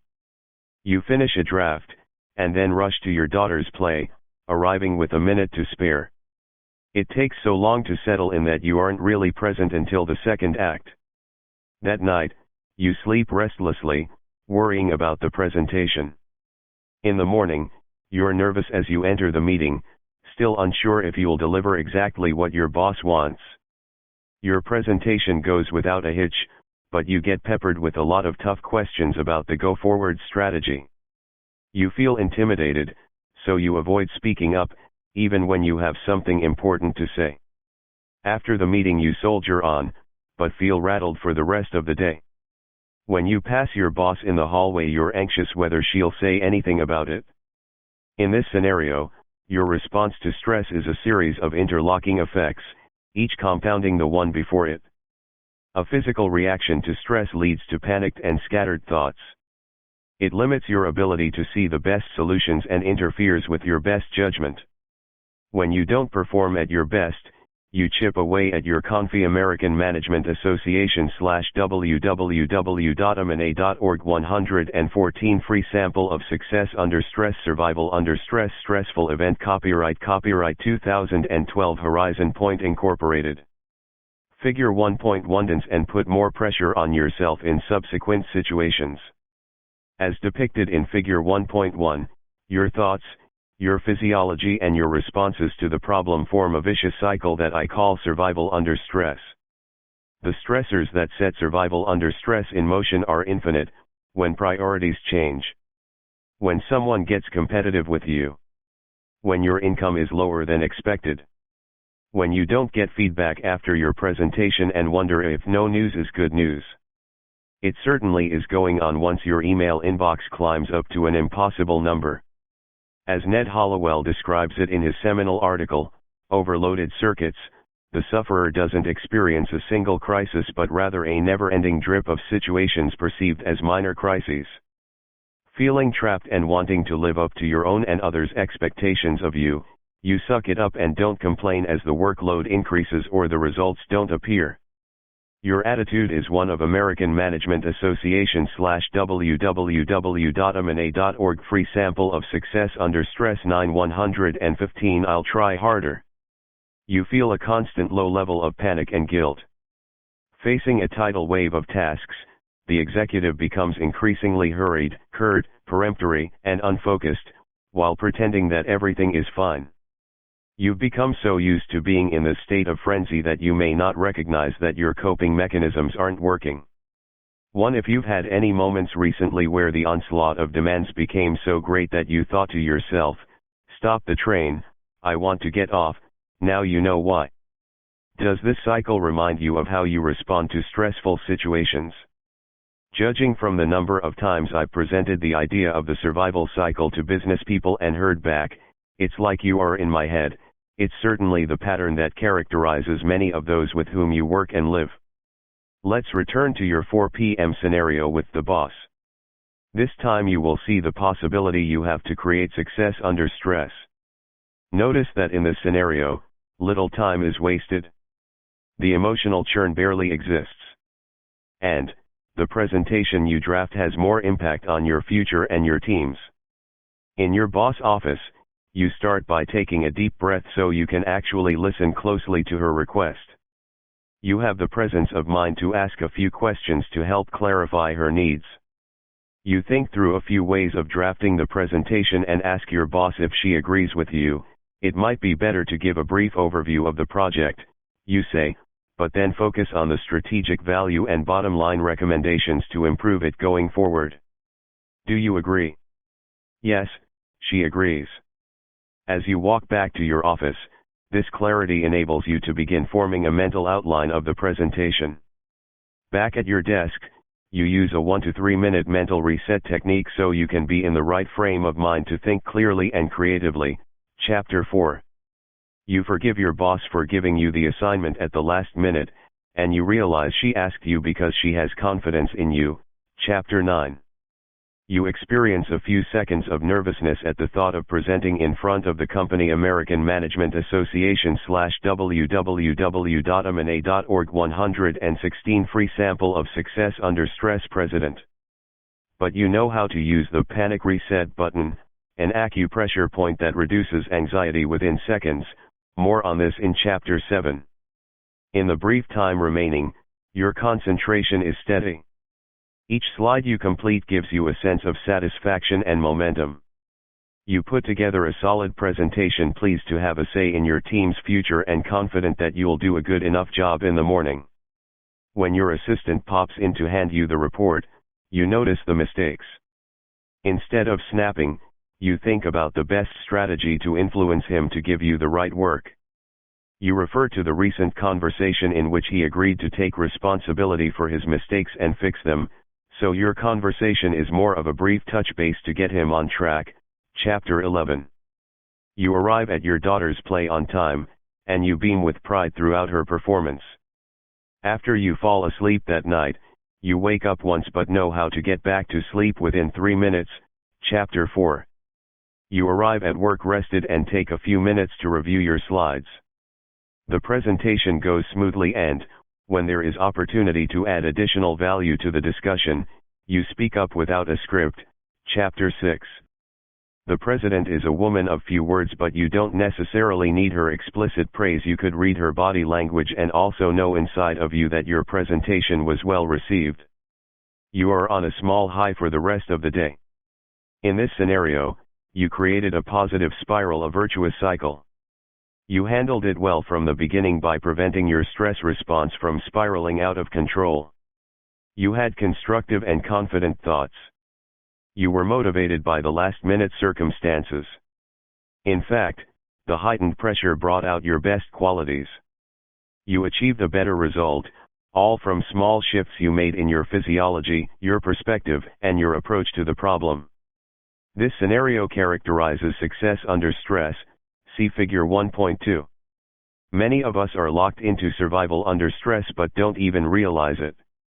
Lack of sleep, muscle tension, and impaired concentration. American Management Association /www.amana.org. Free sample of success under stress 117 Success under stress performance, focus / balance, new ideas, challenging / stimulating event, optimal stress response, energetic / poised thoughts, I have control. Copyright 2012 Horizon Point Incorporated. Figure 1.2 are often viewed as justifiable byproducts of doing business in today's world. Some people see these as badges of honor for being a road warrior and a multitasker. But we might not notice that our decisions aren't based on listening intently or thinking through the facts. We may rush into what is right for the moment or not act at all, instead of doing what's best for the long term. And who can blame us? First, consider the sheer volume of demands that require our attention. The average business professional has between 30 and 100 projects on his or her plate all at once. 2, is interrupted on average 7 times per hour. 3, and faces incoming communication from multiple technologies 24 hours a day. You may be paid to think, but it's hard to find the time. Second, this daily onslaught comes at you against a backdrop of rapid local and global changes that force you to adjust your priorities and innovate to capture the attention of your target market, whether that's your customers, donors, or manager. If you don't keep up, the American Management Association /www.amana.org 118 free sample of success under stress pace, you might not be seen as a contender, or you might let a critical item fall through the cracks. You worry that if you don't work all the time you could lose an important client or won't earn enough money. You run mental movies of what might happen if you lose your job or don't earn enough each month. Third, for many of us, this overload is just the base of a stack of other stresses that compound one another to magnify the effect. For example, perhaps your high expectations of yourself, and others, create an extra layer of pressure to do more. If you have any doubts about yourself, you may worry about what other people think. You may feel the need to invest extra effort in getting their approval. We constantly judge ourselves on whether we are doing enough at work or at home. And yet we know that in order to succeed, it's more important than ever to speak up and show confidence instead of staying in our comfort zone. In the face of all this, you try to produce meaningful work, make your mark, and be well paid for your services. No wonder stress has become a national epidemic. Over 80% of workers feel stress on the job floor, and over 70% of healthcare provider visits are due to stress-related conditions. 5. The pace feels unsustainable, and many of us are already near a breaking point, with no relief in sight. The new normal is here to stay, but there's good news, it can work for you. What if you had the ability to complete projects and handle people as smoothly as in the second 4 p.m. scenario? What if you could be present at work, and present at home? What if you could get off the survival under stress cycle and onto success under stress? In Chapter 2 you'll learn how to do so, and quickly, by flipping the control switch. A rohn psych. If you want to take a temperature check to understand how much of your life is defined by survival under stress, then take a brief detour and fill out the chart below. You'll feel a sense of accomplishment as you begin to shift to success under stress. American Management Association /www.amana.org free sample of success under stress 119. Rate yourself on each of the domains listed on the survey. The higher you rate the item, the more you are displaying the signs of survival under stress. The lower you rate the item, the more you are displaying the signs of success under stress. What are your main sources of stress? Do they have to do with too much work? Self-confidence? Relationship friction? After you complete the survey, total your score and see for yourself how much the signs of stress are influencing your effectiveness and happiness. To what extent are you on the survival under stress cycle? Find out here. 1. Concentration and focus. 1 2 3 4 5 6 7 8 9 10. Focus and concentrate well. Racing thoughts / hard time concentrating / a lot of info coming in and head feels like it will explode too. Quality of thinking. 1 2 3 4 5 6 7 8 9 10. Thinking is sharp / see all options / think creatively / see opportunities in obstacles / see the big picture. Mind is foggy / forgetful. Short-term memory off / get tunnel vision / get locked into details and over-focus on problem. 3. Productivity. 1 2 3 4 5 6 7 8 9 10. Productive / organized / clear about role and business strategy. Could be more efficient / come to work with a plan but end day in frustration after having been distracted. American Management Association /www.amana.org 120 free sample of success under stress. 4. Energy level. 1 2 3 4 5 6 7 8 9 10. Energetic throughout the day and evening. Wired and / or tired / crash in the afternoon or at end of day / go home and numb out in front of TV. 5. Workload. 1 2 3 4 5 6 7 8 9 10. Workload is stimulating and challenging but manageable / proactively communicate to manage expectations. Workload is excessive, overwhelming / feel buried / don't feel in control of workload / wearing too many hats, stretched thin. 6. Body symptoms. 1 2 3 4 5 6 7 8 9 10. Relatively free of tension / appetites are healthy. Muscle aches / grind teeth / headaches / desires are reduced / dark circles under the eyes. 7. On and off time. 1 2 3 4 5 6 7 8 9 10. Rest and renew regularly / availability to others is my choice. Always on and checking phone, text, email. Feel addicted / worried I will miss out or disappoint expectations if not always on. American Management Association /www.amana.org free sample of success under stress 121. 1/8. Sleeping. 1 2 3 4 5 6 7 8 9 10. Wake up rested, trouble falling asleep / wake up in middle of the night or early morning and hard to get back to sleep / sleep through the night but wake up tired. 9. Health. 1 2 3 4 5 6 7 8 9 10. Relatively healthy / body absorbs nutrients, get sick a lot, flu, colds, / digestive issues / difficult to gain or lose weight / salt or sugar cravings. 10. Work-life balance. 1 2 3 4 5 6 7 8 9 10. Carved out a workable, satisfying work-life balance / have proactively sought solutions / have peace of mind about choices for now. Still struggle, not at peace / feel guilty about making decisions / feel guilty about house not clean / feel trapped. 11. Fearlessness. 1 2 3 4 5 6 7 8 9 10. Fearless. Live in fear of what others think / anxious, obsess about or rehash situations that happened or might happen / focus on worst case scenarios. American Management Association /www.amana.org 122 free sample of success under stress. 12.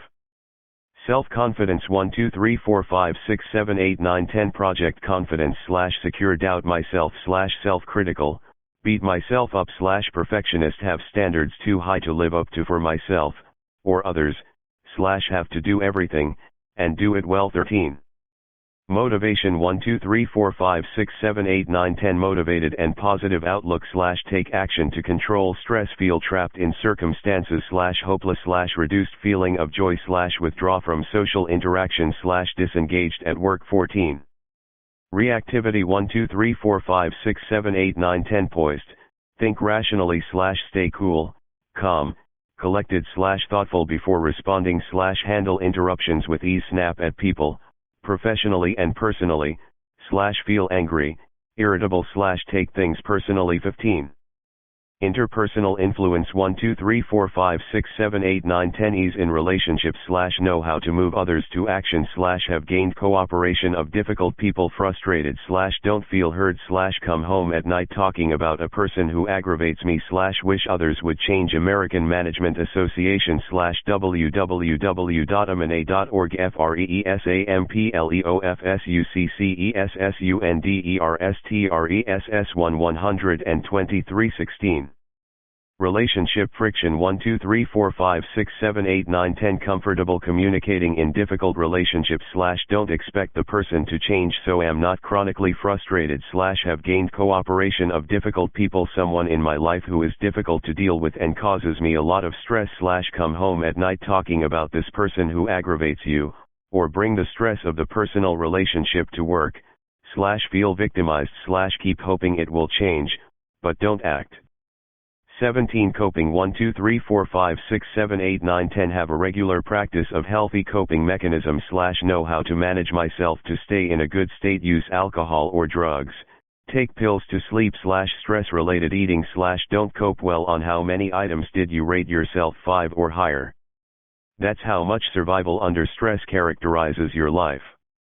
It will be helpful if you identify a few early warning signs so you can take swift measures to prevent the response from getting worse and keeping you in the cycle. What are the canaries in your coal mine? What signs foreshadow that your stress could get out of hand? A typical early warning sign is the first time we say to ourselves, "I don't have time to go to the gym this week." Another is when we say something such as, "I'll just stay up later to get it all done." Or maybe it's the negative tone we use when talking with someone. Write down the early warning signs of your stress. Then, you can be on the lookout for ways to reverse the trend at an earlier stage in the process.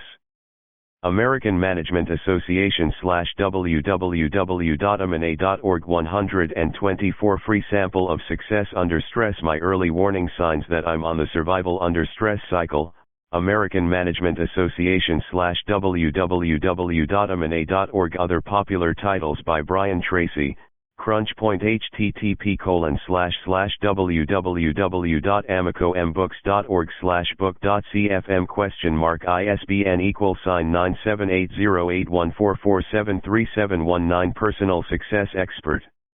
Brian Tracy gives readers a proven action plan for getting the job done when the pressure is on. ISBN 978-08144-30132 Focal point http://www.amacobooks.org /book.cfm ISBN =978-08144727881 The Wall Street Journal business bestseller with over 50,000 copies sold. The true secret of high achievers is that they know how to find their focal point, the one thing they should do, at any given moment, to get the best possible results in each area of their lives. In Focal Point, Tracy brings together the very best ideas on personal management into a simple, easy-to-use plan. ISBN 9780-8144-26258 Full engagement http://www.amacobooks.org /book.cfm ISBN =9780814416891 How do you light a fire under every employee? Brian Tracy, the master of motivation, shows how. In these tough economic times, everyone is expected to produce more with less. And yet, Studies have shown that on average, employees are working at only a fraction of their potential. What are managers to do? How can they inspire their people to perform at their absolute best?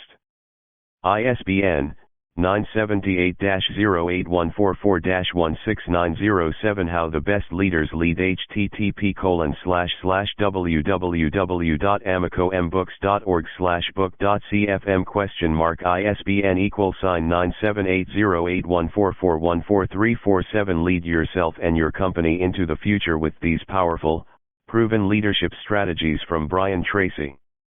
Winner of Soundview's Harold Longman Award for Best Business Book of 2010 ISBN 978-08144-14354 Now, build a great business http://www.amicombooks.org/book.cfm ISBN =978-08144169776 The 7 Most Crucial Components of Business Growth.